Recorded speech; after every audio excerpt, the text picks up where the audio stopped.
நல்ல தகப்பனே, சர்வ வல்லமையுள்ள எங்கள் ஆண்டவரே, இந்த அருமையான நாளுக்காக உமக்கு ஸ்தோத்திரம். நீர் கொடுத்த சந்தர்ப்பத்திற்காக உமக்கு நன்றி. நாங்கள் கூடி வந்து உம்முடைய வார்த்தையை தியானிக்கும்படி, உம்மை ஆராதிக்கும்படி பாராட்டின தயவுக்காக உமக்கு ஸ்தோத்திரம். மகிமையுள்ள கரத்தில் தாழ்த்துகிறோம். நீர் மாத்திரம் மகிமைப்படுவீராக. ஆண்டவரே, உம்முடைய வார்த்தைகளை நீர் அனுப்பும்படி நாங்கள் ஜெபிக்கிறோம். ஆண்டவரே, உம்முடைய வார்த்தை தான் இருதயங்களை திறக்கும். ஆண்டவரே, மனுஷருடைய சத்தம் ஒரு நாளும் பிரயோஜனப்படாது. நீங்கள் பேசுங்கப்பா, நீங்கள் இடைப்படுங்க. எங்கள் ஆண்டவர் இயேசுவின் நாமத்தில் பிதாவே. அல்லேலூயா. மத்தேயு சுவிசேஷம் 1ஆம் அதிகாரம் 1வது வசனத்திலிருந்து நாம் பார்க்க போகிறோம். மத்தேயு சுவிசேஷம் என்பது ஒரு லெட்டர், ஒரு காஸ்பல். நமக்கு காஸ்பல் அது. ஆக்சுவலாக ஆண்டவர் ஒரு மத்தேயு ஒரு லெட்டர் எழுதுகிறார். எழுதும்போது பொதுவாக பார்த்தீங்கன்னு சொன்னால், நீங்களாம் இப்போ இருக்க ஒரு ப்ரோட்டோக்கால் ஒன்று ஃபாலோ பண்ணுவாங்க. அதாவது இப்போ இருக்கவங்க எல்லோரும் ஒரு முறை ஃபாலோ பண்ணுவாங்க. என்னென்னா, ஒரு லெட்டர் எழுதும்போது பார்த்தீங்கன்னு சொன்னால் ஒரு சப்ஜெக்ட்னு ஒன்று போடுவாங்க.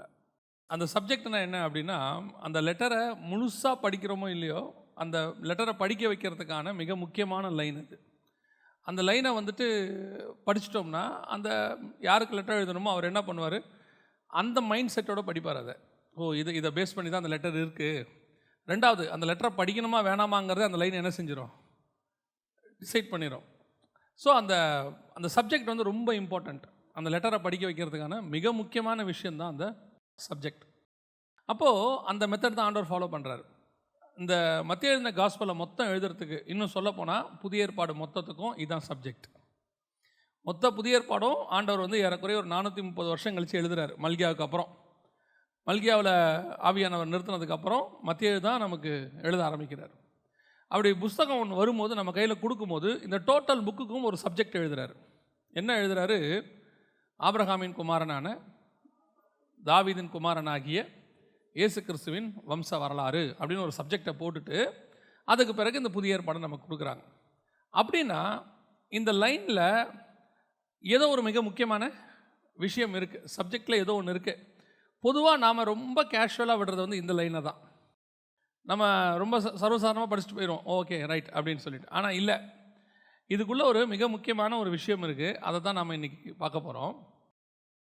இப்போ இந்த இயேசு கிறிஸ்துவுக்கு நீங்கள் பார்த்தீங்கன்னு சொன்னால், கீழே அப்புறம் திருப்பி ஆஸ் யூஷுவல் ஆரம்பிக்குது. ஆபிரகாம் ஈசாக்கை பெற்றான், ஈசாக்கு யாக்கோபை பெற்றான், யாக்கோபு யூதாவையும் அவன் குமாரர்களையும் பெற்றான், இப்படி வந்துகிட்டே இருக்குது. இந்த 42 தலைமுறைகள்கிட்ட அங்கே இருக்குது. அதுக்கப்புறம் டோட்டல் பைபிளும் இருக்குது. இவ்வளோ பேர் பைபிளில் இருக்கும்போது, இந்த 3 பேரை மட்டும் அந்த இடத்துல கொண்டு வருவதற்கு என்ன காரணம்? ஆபிரகாம், தாவீது, இயேசு கிறிஸ்து. ஆபிரகாமுக்கு அப்புறம் ஈசாக்கு, யாக்கோபெல்லாம் இருக்காங்க. ஆனால் அங்கேருந்து நேராக ஜம்பாக எங்கே போகுது? தாவீதுக்கு போகுது. ஆபிரகாம் அப்புறம் ஏன் தாவீதுக்கு போனாங்க? நடுவில் எத்தனையோ மிக முக்கியமான நமக்கு ஃபேவரட்டான ஹீரோஸ் எத்தனையோ பேர் இருக்காங்க. மோசே இருக்கார். மோசேயை போல தேவனை முகமுகமாய் தரிசித்தவன் ஒருவனும் இல்லை. அப்போ நடுவில் யோசுவா இருக்கிறாரு. எவ்வளோ பேர் இருக்கிறாங்க. ஆனால் அங்கேருந்து நேராக தாவீதுக்கு போகுது. சரி, ஆபிரகாமுக்கும் தாவீதுக்கும் என்ன கனெக்ஷன் அப்படின்னு எடுத்துக்கிட்டிங்கன்னா, ஒருவேளை யூதர்கள் அப்படின்னு பார்த்தீங்கன்னா, ஆபிரகாம் யூதன் கிடையாது. ஆபிரகாம் யூதன் கிடையாது. சரி, இஸ்ரவேலன் எடுத்துக்கிட்டிங்கன்னா, ஆபிரகாம் இஸ்ரவேலன் கிடையாது. ஆபிரகாம் எபிரேயன். இஸ்ரவேலுங்கிறது ஏறக்குறைய ஆபிரகாமுக்கு அப்புறம் 3வது தலைமுறை தான் இஸ்ரவேல். ஆபிரகாமுடைய பையன் ஈசாக்கு, ஈசாக்குடைய பையன் யாக்கோபு, யாக்கோபு தான் இஸ்ரவேல். யூதான்னு எடுத்துக்கிட்டிங்கன்னா, யாக்கோபுடைய 4வது பையன் தான் யூதா. அப்போ தான் யூதர்கள். அப்போது யூதர்களும் இஸ்ரவேலர்களும் ஆபிரகாமுக்கு அப்புறம் 3வது 4வது தலைமுறை. சரி, அப்போ ஆபிரகாமுக்கும் தாவீதுக்கும் என்ன சம்பந்தம்? சரி, 2 பேரும் ஒரே ஊரான்னு கேட்டிங்கன்னு சொன்னால், ஆபிரகாம் சினையார் தேசம், கல்தேயர் பட்டணம், ஆதியாகமம் 11:31 இருக்குது. தாவீது பிறந்து வளர்ந்தது எல்லாமே கானான் தேசம். என்ன விஷயத்தில் இவங்க 3 பேரும் இணைகிறாங்க, எந்த இடத்துல இவங்க கொண்டு வராங்க அப்படின்னு கொண்டு வந்தீங்கன்னா, இவங்க 3 பேரும் பைபிளில் ஒரு மிக முக்கியமான மையப்புள்ளியில் இணைவாங்க. இந்த 3 பேருமே ஒரே ஒரு விஷயத்தில் மட்டும்தான் ஒன்றா இணைவாங்க. எந்த விஷயம் அப்படின்னு எடுத்துக்கிட்டிங்கன்னா, மெல்கிசேதேக்கு அப்படிங்கிற இடத்துல இணைவாங்க. ஆபிரகாம் தான் பழைய ஏற்பாட்டில் மெல்கிசேதேக்கை பார்த்தவர். 4ஆம் அதிகாரம் ஆதியாகமத்தின் புஸ்தகத்தில் அவர் மெல்கிசேதேக்கை சந்திக்கிறார். அதற்கு பிறகு மெல்கிசேதேக்கை டோட்டல் பைபிள்லையும் பேசுகிற ஒரே ஒரு ஆள் யார் அப்படின்னு கேட்டிங்கன்னா தாவீது மட்டும். 110ஆம் சங்கீதத்தில் நீர் மெல்கிசேதேக்கின் முறைமையின்படி நித்திய ஆசாரியராக இருக்கிறீர் அப்படின்னு. அதற்கு பிறகு மெல்கிசேதேக்கை குறித்து பேசக்கூடிய ஒரே ஒரு ஆள் யாருன்னா இயேசு கிறிஸ்து மட்டும். எபிரேயருக்கு எழுதின நிருபம் 7ஆம் அதிகாரத்தில் இவர் மெல்கிசேதேக்கின் முறைமையின்படி ஆசாரியராக இருக்கிறார் அப்படின்னு வருது. ஸோ மற்றபடி இவங்க 3 பேருமே ஒரே புள்ளியில் வேறு எதுலேயுமே இணைய மாட்டாங்க. எல்லாருமே இணைவாங்க. அதுக்கப்புறம் நீங்கள் வேறு எதை எடுத்தாலும் ஈசாக்கும் வருவார், யாக்கோபும் வருவார், யோசுவா வருவார், மோசே வருவார், எதில் வேணாலும் வருவாங்க. இவங்க 3 பேரும் ஒரு புள்ளியில் இணைவாங்க அப்படின்னு கேட்டிங்கன்னா ஒரு டாட் எங்கே கொண்டு வருவீங்க அப்படின்னா மெல்கிசேதேக்குங்கிற முறையில் மட்டும்தான் இணைவாங்க. ஸோ இந்த 3 பேரும் மெல்கிசேதேக்குனா உங்களுக்கு நல்லாவே தெரியும்னு நினைக்கிறேன். மெல்கிசேதேக்கு என்பது ஒரு ஆசாரிய முறைமை. நான் சொல்கிறது புரியுதா? மெல்கிசேதேக்கு என்பது ஒரு ஆசாரிய முறைமை. இந்த மெல்கிசேதேக்கின் ஆசாரிய முறைமை பற்றி நான் உங்களுக்கு பின்னாடி சொல்லிக்கிட்டே வரேன். ஸோ இந்த மெல்கிசேதேக்கு அப்படிங்கிறதான ஒரு சிஸ்டமில் தான் வந்து இணைகிறாங்க. மெல்கிசேதேக்குங்கிறதான சிஸ்டம் என்ன, அது எதை பற்றி சொல்லுது அப்படின்னு சொன்னோம்னா, நீங்கள் அந்த அதிகாரத்தை நோட் பண்ணி வச்சுக்கோங்க. நீங்கள் வாழ்நாளெல்லாம் தியானிக்க வேண்டிய அதிகாரம் அது. உங்கள் லைஃப் லாங் எவ்வளோ பைபிள் படித்தாலும் கண்டிப்பாக தியானிக்க வேண்டிய ஒரு அதிகாரம் வந்து 7ஆம் அதிகாரம் எபிரேயருக்கு எழுதின நிருபம். 7ஆம் அதிகாரத்தை நீங்கள் மறக்காமல் என்ன செய்யணும், கண்டிப்பாக தியானிக்கணும். அதிலும் குறிப்பாக இன்றைக்கி நம்ம பார்க்க போகிறது வந்து 1, 2, 3 வசனங்களில் குறிப்பாக 2வது வசனம், இவனுக்கு ஆபிரகாம் எல்லாவற்றிலும் தசமபாகம் கொடுத்தான், இவனுடைய முதற் பேராகிய மெல்கிசேதேக்கு என்பதற்கு நீதியின் ராஜா என்றும் பின்பு சாலேமின் ராஜா என்பதற்கு சமாதானத்தின் ராஜா என்று அர்த்தமாம். நல்லா கவனிச்சுக்கொள்ளுங்க. பைபிளை பொறுத்த வரைக்கும் பழைய ஏற்பாட்டில் ஆசாரியத்துவம் என்பது ஆரோனின் முறைமை ஒரு ஆசாரியத்துவம் இருக்குது. அது பின்னாடி இந்த 7ஆம் அதிகாரத்திலே வருகிறது. நீங்கள் அப்புறமா 7ஆம் அதிகாரத்தை தியானிச்சுக்கோங்க. இந்த ஆசாரியத்துவமும் ராஜ்யபாரமும் தனித்தனியாக தான் இருக்கும். ஆசாரியத்துவமும் ராஜ்யபாரமும் ஒன்றாக இணைய கூடாது. பழைய ஏற்பாட்டில் இணைஞ்சா கர்த்தர் அடிப்பார். உங்களுக்கு தெரியும் நான் நினைக்கிறேன். ஒரு ராஜா போய் ஆசாரியத்துவத்தில் அவன் ஆசாரியப்பு கூடாரத்துக்குள்ளே போகிறான். அவனுடைய நெத்தியில் என்ன வந்துடுது, குஷ்டம் வந்துடுது. இது மட்டும்தான் நமக்கு தெரியும். இன்னொரு ராஜாவும் அடி வாங்குவான். யார் தெரியுமா? இன்னொரு ராஜா பலி செலுத்துவான், சவுல். அவன் பலி செலுத்தின உடனே அவனுடைய ராஜ்யபாரம் அன்னையோடு அவனை விட்டு போச்சுன்னு வசனம் சொல்லும். இன்றோடு கூட கர்த்தர் உன் ராஜ்யபாரத்தை எடுத்து விட்டார் அப்படின்னு. அப்போது ஆசாரியத்துவமும் ராஜ்யபாரமும் தனித்தனியாகத்தான் இருக்கணும். இது கர்த்தருடைய திட்டம். ஆசாரியன் வேறு, ராஜா வேறு. ஆனால் உலகத்தை உண்டாக்கும் போது தேவனுடைய திட்டம் அது அல்ல. உலகத்தை உண்டாக்கும் போது தேவனுடைய திட்டம் மெல்கிசேதேக்கின் முறைமை தான். ராஜாவும் ஆசாரியருமாய் தான் இருக்கிறபடி கர்த்தர் உண்டாக்கினார். ஏன்னா அதுதான் பரலோகத்தினுடைய திட்டம். பரலோகத்தில் இருக்கிற தேவன் எப்படி இருக்கிறார் அப்படின்னு நீங்கள் பார்த்தோம்னா, உங்களுக்கு ஒரு உதாரணத்துக்கு சொல்கிறேன். வெளிப்படுத்தின விசேஷம் 22ஆம் அதிகாரம் 1-2 வசனங்களை வாசிங்க பார்ப்போம். தேவனும் ஆட்டுக்குட்டியானவரும் இருக்கிற சிங்காசனத்திலிருந்து. அப்போது சிங்காசனத்தில் இருக்கிற தேவன் எப்படி இருக்கிறாரு? ஆட்டுக்குட்டியாக இருக்கிறாரு. ஆட்டுக்குட்டி எதுக்கு அடையாளம்? பலிக்கு அடையாளம். இதோ உலகத்தின் பாவத்தை சுமந்து தீர்க்கிற தேவ ஆட்டுக்குட்டி.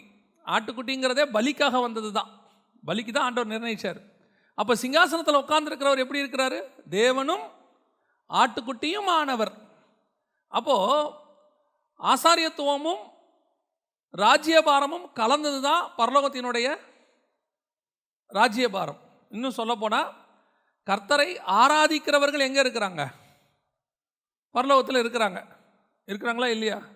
கேருபீன்கள் செராபீன்கள் என்ன செய்கிறாங்க? அவரை இரவும் பகலும் ஆராதிக்கிறார்கள். ஸோ இப்போ தேவனும் எப்படிப்பட்டவராக இருக்கிறார்? ஆசாரியத்துவமும் ராஜ்யபாரமும் உடையவராக இருக்கிறார். இது ஒரு கான்செப்ட் தான் வச்சுருக்கோம். மெல்கிசேதேக்குக்கு நிறைய விஷயம் இருக்குது. நம்ம எடுக்கிறது இன்றைக்கி அதை பற்றி தான்.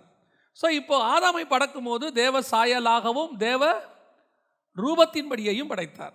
இப்போ ஆதாமுக்கு கொடுக்கப்படுகிற பொறுப்பு என்ன அப்படின்னு கேட்டிங்கன்னா, நீங்கள் பூமியை கீழ்ப்படுத்தி அதை ஆண்டு கொள்ளுங்கள். 1:28 ஆதியாகமத்தின் புஸ்தகம். ஆண்டு கொள்ளுங்கள். சரி, இந்த வேலை முடிஞ்சிருச்சு. ஆதாமுக்கு ஆண்டு கொள்ளுங்கள்னு சொல்லிட்டு ஆதாமுக்கு கர்த்தர் கொடுக்குற அடுத்த முக்கியமான வேலை என்ன அப்படின்னு சொல்லி நீங்கள் பார்த்தீங்கன்னு சொன்னால், ஆதியாகமத்தின் புஸ்தகம் 2ஆம் அதிகாரத்தில் அவனை பார்த்து கர்த்தர் சொல்கிறதான மிக முக்கியமான ஒரு விஷயம் 15வது வசனம். தேவனாகிய கர்த்தர் அழைத்து கொண்டு வந்து அதை பண்படுத்தவும் காக்கவும் வைத்தார். அங்கேயும் என்ன இருக்கு? ஆளுகையும் தோட்டத்தை பாதுகாக்கிற பொறுப்பும் ரெண்டும் அவங்க கையில் இருக்கு. வெறும் பூமியை ஆளுகை செய்வது மட்டும் ஆதாமுடைய வேலை அல்ல, தோட்டத்தை பாதுகாக்கிறதும் அவனுடைய வேலை. தோட்டத்துக்குள்ள யார் இருக்கா? ஒரு டைப் ஆஃப் மிருகங்கள் உள்ள இருக்கு, நாட்டு மிருகங்கள் இருக்கு. தோட்டத்துக்குள்ள ஏவாள் இருக்கிறாங்க, சபை இருக்கு. அந்த சபையை பாதுகாக்க வேண்டிய பொறுப்பும் யாருக்கு இருக்கு? ஆதாமுக்கு இருக்கு. அப்போ பூமியை ஆளுகிற பொறுப்பும் இருக்கு, சபையை காவல் காக்கிற பொறுப்பும் இருக்கு. ரெண்டும் சேர்றதுக்கு பேர் தான் மெல்கிசேதேக்கின் முறைமை. இப்போ புரியுதா? ஆசாரியத்துவமும் ராஜ்யபாரமும். இதில் அவர் ஒரு பொறுப்பை தப்பாக விட்டுட்டார். எந்த பொறுப்பை விட்டுட்டாரு? தோட்டத்தை காவல் காக்கிற பொறுப்பை தப்பாக விட்டுட்டார். எப்படி சொல்கிறீங்க அப்படின்னு கேட்டிங்கன்னா, தோட்டத்துக்குள்ளே வந்த பாம்பு நாட்டு மிருகமா காட்டு மிருகமான்னு கேட்டால், சர்ப்பமானது சகல காட்டு மிருகங்களை பார்க்கிலும் தந்திரம் உள்ளதாக இருந்தது அப்படின்னு இருக்கு. காட்டு மிருகம்னா தோட்டத்துக்கு வெளியே இருக்கிறதுக்கு பேர் காட்டு மிருகம், தோட்டத்துக்கு உள்ளே இருக்கிறதுக்கு பேர் நாட்டு மிருகம். அப்போது தோட்டத்தை காவல் காக்க கர்த்தர் வைக்கும்போது வெளியே இருக்கக்கூடியதான அந்த பாம்பானது உள்ளே வருக விட்டுட்டார், ஒழுங்காக காவல் காக்கலை. அப்போ ஆசாரியத்துவத்தை ஒழுங்காக இவர் செய்யாததுனால ராஜ்யபாரம் இவர் கையை விட்டு போய்விட்டது. இவருடைய ஆளுகை யாருக்கிட்ட போயிருச்சு? பிசாசுக்கிட்ட போயிருச்சு. இப்போ பிசாசுக்கிட்ட ராஜ்யபாரமும் ஆளுகையும் ஒன்றா எங்கே போயிருச்சு? பிசாசு போயிருச்சு. அதனால தான் பிசாசு தேவன் உண்டாக்கின மனுஷனை வைத்து தன்னை ஆராதிக்க வச்சிருக்கிறான். இப்போ மனுஷன் யாரை ஆராதிக்கிறான்? பிசாசு ஆராதிக்கிறான். ஆனால் பூமியினுடைய அதிகாரம் முழுக்க யார் கையில் இருக்கு? இருந்துச்சு, பிசாசு கையில் இருந்துச்சு. அதனால தான் இயேசுவை பார்த்து சொல்ல, உலகத்தின் அதிகாரங்களும் ராஜ்யங்களும் அதன் மகிமைகளும் எனக்கு கொடுக்கப்பட்டிருக்கிறது. அப்போ ஆசாரியத்துவமும் ராஜ்யபாரமும் யார் கையில் போயிருச்சு? பிசாசு கையில் போயிருச்சு. அப்படி போகும்போது அவன் தனக்கு ஒரு ஹெட் குவார்ட்டர்ஸை உருவாக்குறான். ஏன்னா இப்போ ரெண்டும் அவன் கைக்கு வந்துருச்சு. அதுதான் பாபேல் கூப்பிடுறான். பாபேலில் தன்னோட ஹெட் குவார்ட்டர்ஸை உருவாக்கும் போது கர்த்தர் செய்கிறாரு, ஏதேனிலிருந்து நான் உண்டாக்கின மனுஷனுக்குள்ளாக இருந்த ஒருத்தனை கொண்டு வந்து நீ உனக்கு ராஜ்யபாரத்தையும் ஆசாரியத்துவத்தையும் உண்டாக்கும் போது நான் உனக்குள்ளிருந்து ஒருத்தனை கொண்டு வந்து ராஜ்யபாரத்தையும் ஆசாரியத்துவத்தையும் உண்டாக்குவேன், மீண்டும் மீட்டெடுப்பேன். அதான் ஆபிரகாமை அதே பாபிலோனுக்குள்ளிருந்து கர்த்தர் அழைத்து கொண்டு வருகிறார். கல்தேயர் பட்டணம் சினையார் தேசம் என்பது பாபிலோனை குறிக்கிறதான வார்த்தை.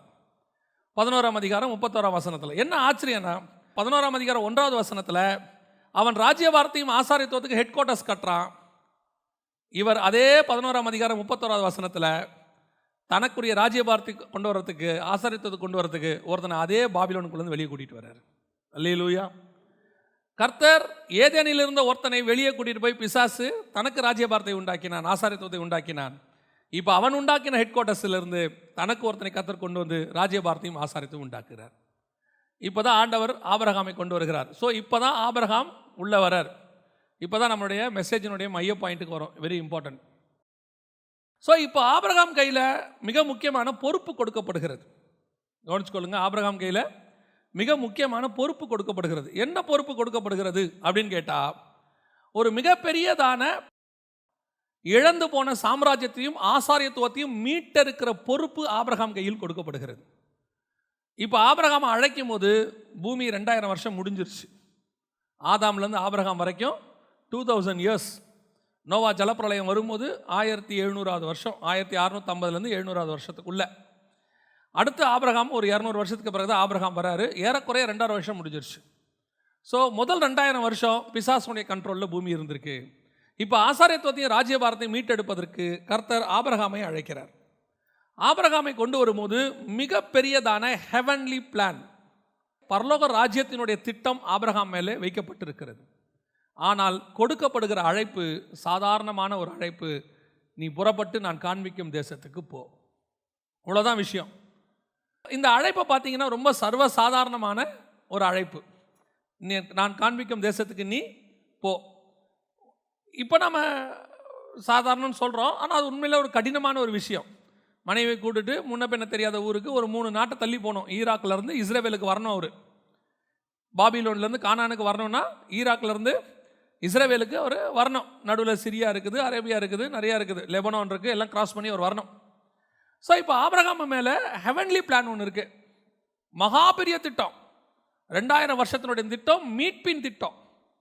அந்த மீட்பின் திட்டத்தை வாங்கிக்கிட்டு ஆபிரகாம் புறப்படுறாரு. ஆனால் அவருக்கு தெரியாது தம் மேலே இப்படி ஒரு மகா பெரிய பிளான் இருக்குன்னு தெரியாது. இங்கே இருக்கிற நம்ம அத்தனை பேருமே அப்படிப்பட்ட அழைப்பிலே அழைக்கப்பட்டவர்கள் தான். இங்கே இருக்கிற யாருமே சும்மா கர்த்தர் கூப்பிடவே இல்லை. ஒரு மகா பெரிய ஹெவன்லி பிளானை மேலே வச்சுக்கிட்டு கூப்பிடும் போது சும்மா கூப்பிட்டாரு. என் கூட வா, உன் தகப்பன் வீட்டை விட்டுட்டு வா, உன் படிப்பை விட்டுட்டு வா, உன்னுடைய எல்லாத்தையும் விட்டுட்டு என் பின்பற்றி வா. இப்படி கூப்பிடும் போது அந்த அழைப்பு நமக்கு சாதாரணமாக இருக்கிறது. ஆனால் அந்த அழைப்புக்கு பின்னாடி இருக்கிற ஹெவன்லி பிளான் தெரியணும். இந்த பிளான் யாருக்கு தெரியல? ஆபிரகாமுக்கு தெரியல. இப்போ இந்த பிளான் உங்கள் மேலே இருக்குன்னு தெரிஞ்சிட்டாலே உங்களுக்கு அகைன்ஸ்டாக பிசாசினுடைய அடுத்த டார்கெட்டு தொடங்கிடும். கர்த்தர் ஆபிரகாமை அழைச்சிட்டாருன்னு தெரிஞ்சிருச்சு. புரியுதா உங்களுக்கு? கர்த்தர் ஆபிரகாமை அழைச்சிட்டாருன்னு தெரிஞ்சிருச்சு. இப்போ பிசாசுடைய டார்கெட் யார் மேலே இருக்குது? ஆபிரகாம் மேலே இருக்குது. இப்போ ஆபிரகாமை அழைத்து கர்த்தர் கானான் தேசத்துக்கு போக சொல்லிட்டாரு. கானான் தேசத்துக்கு போகும்போது பிசாசு மகா பெரியதான ஒரு பிளான் ஒன்று செய்கிறான். அந்த பிளானுக்கு கூட பிசாசு வெயிட் பண்ணுறான். அந்த இடத்துல நான் ஆபிரகாம் செஞ்ச ஒரு சின்ன மிஸ்டேக். நான் இப்போ இதை சொல்கிறதுக்கெல்லாம் காரணம் என்னென்னா, அந்த 3வது பேர் இருக்குல்ல, இயேசு கிறிஸ்துன்னு. முதல் பேர் ஆபிரகாம், 2வது பேர் தாவீது, 3வது பேர் இயேசு கிறிஸ்து. ஆபிரகாமும் அவன் சந்ததியும், தாவீதும் அவன் சந்ததியும், இயேசு கிறிஸ்துவும் அவர் சந்ததியும். ஆபிரகாமுடைய சந்ததி எங்கே மிஸ் பண்ணாங்க? ஏன் கர்த்தர் தாவீதை செலக்ட் பண்ணார்? தாவீதின் சந்ததி எங்கே மிஸ் பண்ணாங்க? ஏன் இயேசு கிறிஸ்து வந்தார்? இப்போ இயேசு கிறிஸ்துவின் சந்ததி நீங்களும் நானும் எங்கே மிஸ் பண்ணுறோம் அப்படிங்கிறது தான் முக்கியம். ஆபிரகாமின் சந்ததி மிஸ் பண்ணனுடைய விளைவு, அதுக்கு பிறகு அது எங்கே தான் போச்சு? தாவீது வரைக்கும் வெயிட் பண்ண வேண்டியிருந்தது. தாவீதின் சந்ததி மிஸ் பண்ணனுடைய விளைவு எங்கே வெயிட் பண்ண வேண்டியிருந்தது? இயேசு கிறிஸ்து வரைக்கும். இப்போ நாம் இயேசு கிறிஸ்துவனுடைய சந்ததி. ஸோ இவங்க பண்ண எதையுமே நீங்களும் நானும் பண்ண கூடாது. அதுதான் இன்னைக்கு மெசேஜோடைய மையமே. இப்போ ஆபிரகாம் மேலே ஒரு ஹெவன்லி பிளான் இருக்கு. 2000 வருஷத்துக்கு முன்னாடி இழக்கப்பட்ட ஹெவன்லி கிங்டம், ராஜ்ய பாரத்தினுடைய ஒரு பகுதி, பரலோக ராஜ்யத்தினுடைய ஒரு பகுதி பிசாசு கையில் கொடுக்கப்பட்டு விட்டது. அதனால தான் இயேசு வரும்போது எப்படி ஜெபம் பண்ணுவார்? ராஜ்யம், வல்லமை, மகிமை என்றென்றைக்கும் உம்முடையவைகளே. ஆனால் பரலோக ராஜ்யம் இல்லை, இப்போ பூமி இல்லை. புரியுதா உங்களுக்கு? உம்முடைய சித்தம் பரலோகத்தில் செய்யப்படுவது போல பூமியிலும் செய்யப்படுவது ஆக. ஆனால் செய்யப்படலை, இல்லை, அன்னைக்கு இல்லை. ஆனால் அதே இயேசு ஊழியத்தை முடிக்கும் போது என்ன ஜெபம் பண்ணுறாரு? பரலோக ராஜ்யம் இப்பொழுது உங்களிடத்தில் வந்திருக்கிறது. வரும்போது இல்லை, அவர் போகும்போது வந்துருச்சு. அப்போ இயேசு வந்து அதை மீட்டு எடுத்துட்டாருன்னு அர்த்தம். புரியுதா உங்களுக்கு? அப்போ ஆபிரகாம் மூலமாக கொடுக்கப்பட்டதான இந்த மகா பெரிய பிளான், மீட்பின் பிளான், இதை சுமந்துக்கிட்டு கானானுக்கு வரார் ஆபிரகாம். வரும்போது இப்போ பிசாசு ஒரு சோதனை, கானானில் ஒரு பஞ்சம் வந்த உடனே ஆபிரகாம் எங்கே போகிறாரு? எகிப்துக்கு போகிறார். அதுதான் அவர் பண்ணதான ஒரு மிஸ்டேக். என்ன மிஸ்டேக்? அவர் எகிப்துக்கு போயிருக்க கூடாது. ஏன்னு சொன்னால், அதே ஆதியாகமத்தின் புஸ்தகத்தில் 26ஆம் அதிகாரத்தில் 1வது வசனம் 2வது வசனம் வாசிங்க. ஆபிரகாமின் நாட்களில் உண்டான பஞ்சத்தை அல்லாமல் பின்னும் ஒரு பஞ்சம் தேசத்தில் உண்டாயிற்று. அப்பொழுது ஈசாக்கு பெலிஸ்தருக்கு ராஜாவாகிய அபிமெலேக்கின் இடத்தில் கேராருக்கு போனான். கர்த்தர் அவனுக்கு தரிசனமாகி, நீ எகிப்துக்கு போகாமல் நான் உனக்கு சொல்லும் தேசத்திலே குடியிரு. இதுதான் மேட்டர். எகிப்துக்கு போக கூடாது. ஆபிரகாம் செய்த ஒரு மிகப்பெரிய தப்பு எகிப்துக்கு போனது. மேப் படி பார்த்தீங்கன்னாலும் எகிப்து கீழ் நோக்கி போகும், ஆபிரகாமுடைய பிரயாணம் மேல் நோக்கி இருக்கும். ஆபிரகாம் டுவர்ட்ஸ் டவுன்வர்ட்ஸ் போயிட்டார், கீழே போயிட்டார். எகிப்துக்கு போகக்கூடாது. எகிப்துக்கு போனதுனால என்ன நடந்துச்சு? எகிப்தில் என்ன நடந்துச்சு உங்கள் எல்லாருக்கும் தெரியும். என்ன நடந்துச்சு? பார்வோன் சாராளை தூக்கிட்டு போயிட்டார், அப்புறமா கொடுத்துட்டார். அவ்வளோதான் நமக்கு தெரியும். இவரும் சாராளை கூட்டிகிட்டு வந்துட்டார். ஆனால் பிளான் அதில்லை. அவன் சாராளை கூட்டிகிட்டு போனது மட்டும் இல்லை, திருப்பி கொடுக்கும்போது ஆகாரையும் சேர்த்து கொடுத்துட்டான். புரியுதா? வாசிங்க 12ஆம் அதிகாரம் 16வது வசனம், 12-16 வாசிங்க. அவள் நிமித்தம் அவன் ஆபிராமுக்கு தயை பாராட்டினான். அவனுக்கு ஆடு மாடுகளும் கழுதைகளும் வேலைக்காரரும் வேலைக்காரிகளும் கோழிகை கழுதைகளும் ஒட்டகங்களும் கிடைத்தது. இதுதான் பிசாசினுடைய மாஸ்டர் பிளான். நமக்கு வரக்கூடிய குறைவுகள், பிரச்சனைகள், போராட்டங்கள் எல்லாம் இருக்கும்போது நம்ம பல நேரத்தில் ஹெவன்லி பிளானை மறந்துட்டு நம்முடைய மாம்சத்தை உள்ள நுழைப்போம். இந்த பஞ்சத்தில் இங்கே குடியிருக்கிறதுக்கு பதிலாக பேசாமல் எங்கே போயிடலாம்? நாம் எகிப்துக்கு போயிடலாமே. இந்த போராட்டத்தில் நம்ம ஏன் இங்கே இருக்கணும்? கர்த்தர் எனக்கு ஒரு ஹெவன்லி பிளான் வச்சுருக்கும் போது நான் அதை பற்றி யோசிக்காமல் அந்த நேரத்துக்கு யோசிக்கிறேன் பாருங்க. அந்த சுச்சுவேஷனை நான் கிராஸ் பண்ணுறதுக்கு என்ன பண்ணணும், நான் எங்கே போனால் கொஞ்சம் இப்போ வசதி வாய்ப்பு இருக்கும், இப்போ இருக்க சுச்சுவேஷனை கிராஸ் பண்ணுறதுக்கு நான் எங்கே இருந்தால் நல்லா இருக்கும்னு நான் யோசிக்கிறேன் பாருங்க. இதுதான் நான் பிசாசுக்கு கொடுக்குறதான இடம். இதை யூஸ் பண்ணி பிசாசு என்ன பண்ணுறான், பார்வோன் வழியாக மிகப்பெரியதான மாஸ்டர் பிளான். அந்த தேசத்தில் தானே அவன் நல்ல விதைகளை விதைக்கும் போது, ஊழியக்காரர்கள் உறங்கும் போது பிசாசு என்ன பண்ணானா, களைகளை கொண்டு வந்து விதைத்து விட்டு போனான். பிசாசு நல்ல விதைகளை அழிக்க மாட்டான், களைகளை தான் விதைப்பான். எஜமானர்கள் தூங்கும்போது என்ன செய்ய மாட்டான், நல்ல விதைகளை விதைச்சு நாசம் பண்ண மாட்டான். ஏன்னா அந்த பர்மிஷன் யாருக்கு கிடையாது, பிசாசு கிடையாது. ஆனால் அவனால் ஒன்று செய்ய முடியும், உங்கள் பிளானுக்கு நடுவில் அவனுடைய பிளானை நுழைக்க முடியும். உங்கள் ஆவியினுடைய பிளானுக்கு நேராக மாம்சத்தின் பிளானை நுழைக்க முடியும். பல நேரங்களில் இதுதான் நாம் எடுக்கிறதான மிக முக்கியமான பிசாசுக்கு கொடுக்குற வாய்ப்பு. எத்தனையோ சிச்சுவேஷன்ஸில் நாம் என்ன பண்ணுறோம், அது போராட்டமாக பிரச்சனையாக கூட கிடையாது, ஏதோ ஒரு சிச்சுவேஷன். நம்ம ஏன் இந்த இடத்துல ஒரு ஆல்டர்னேட்டிவ் யோசிக்கக்கூடாது, ஏன் இப்படி பண்ணக்கூடாது, ஏன் நான் ஆபிரகாம் கர்த்தருடைய அழைப்பை பெற்றவன், இதுதான் பெரிய பிரச்சனையே. நிறைய ஊழியக்காரர்களுடைய வீழ்ச்சி எங்கே இருக்குது அப்படின்னா, நான் எப்பவும் சொல்லுவேன், பிசாசு 2வது சோதனை செய்யும் போது என்ன பண்ணானா, இயேசு கிறிஸ்துவை எங்கே கொண்டு போய் நிற்க வச்சான், தேவாலயத்தின் உப்பரிக்கையின் மேலே. உப்பரிக்கை மேலே வச்சுட்டு அவன் சொன்ன வார்த்தை என்ன, தாழ குதியும் உங்களை தாங்கிறதுக்கு யார் இருக்கா, தூதர்கள் இருக்கிறாங்க. why don't you take risk? ஏன் நீங்கள் எடுக்கக்கூடாது? மினிஸ்ட்ரியில் நீங்கள் இதை பண்ணக்கூடாது? உங்களுக்கு எவ்வளோ சப்போர்ட் இருக்கு, நீங்கள் சொன்னால் கேட்கறதுக்கு எவ்வளோ பேர் இருக்காங்க. நான் அப்போத்தான் என் மாம்சத்துக்குள்ளே நூதனமான உபதேசங்கள் கலக்கும். நம்ம சொல்கிறதெல்லாம் கேட்கறதுக்கு ஒரு ஆள் இருக்குன்னும் போது நான் இஷ்டத்துக்கு என்ன செய்வேன், முடிவெடுக்க தொடங்குவேன். எப்பவுமே செஞ்சுக்கோங்க, காசு இல்லாத போது நீங்கள் தேவ சித்தத்தை தான் செய்வீர்கள். ஏன் தெரியுமா, வேற எதையும் செய்யறதுக்கு உங்களுக்கு வழி இல்லை. காசே இல்லைன்னா நீங்கள் என்ன தான் பண்ண போகிறீங்க, தேவ சித்தம் தான் செய்ய போகிறீங்க. ஏன்னா ஒரு வழியே கிடையாது, ஆண்டவர் கொடுக்குற வரைக்கும் உட்காந்துருக்க போகிறீங்க. காசு நிறையா வரும்போது தான் ரிஸ்க் இருக்குது, நிறைய வரும்போது தான் ரிஸ்க்கு. இதை ஏன் செஞ்சு பார்க்கக்கூடாது, அதை ஏன் பண்ணி பார்க்கக்கூடாது, நம்ம ஏன் ஒவ்வொரு டிஸ்ட்ரிக்ட்லேயும் ஒரு கோபுரம் கட்டக்கூடாது, நம்ம ஏன் ஒரு 50,000 பேர் உட்கார்ற மாதிரி ஆடிட்டோரியம் கட்டக்கூடாது, இப்படின்னு நமக்கு தோணும். ஏன் தோணும் அப்படின்னா, காசு இருக்கு. காசு சும்மா இருந்துச்சுன்னா இன்கம் டேக்ஸில் கேள்வி கேட்பாங்களேன்ட்டு நம்ம ஏதாவது என்ன செய்வோம், செஞ்சுக்கிட்டே இருப்போம், இடித்து இடித்து கட்டிகிட்டே இருப்போம்.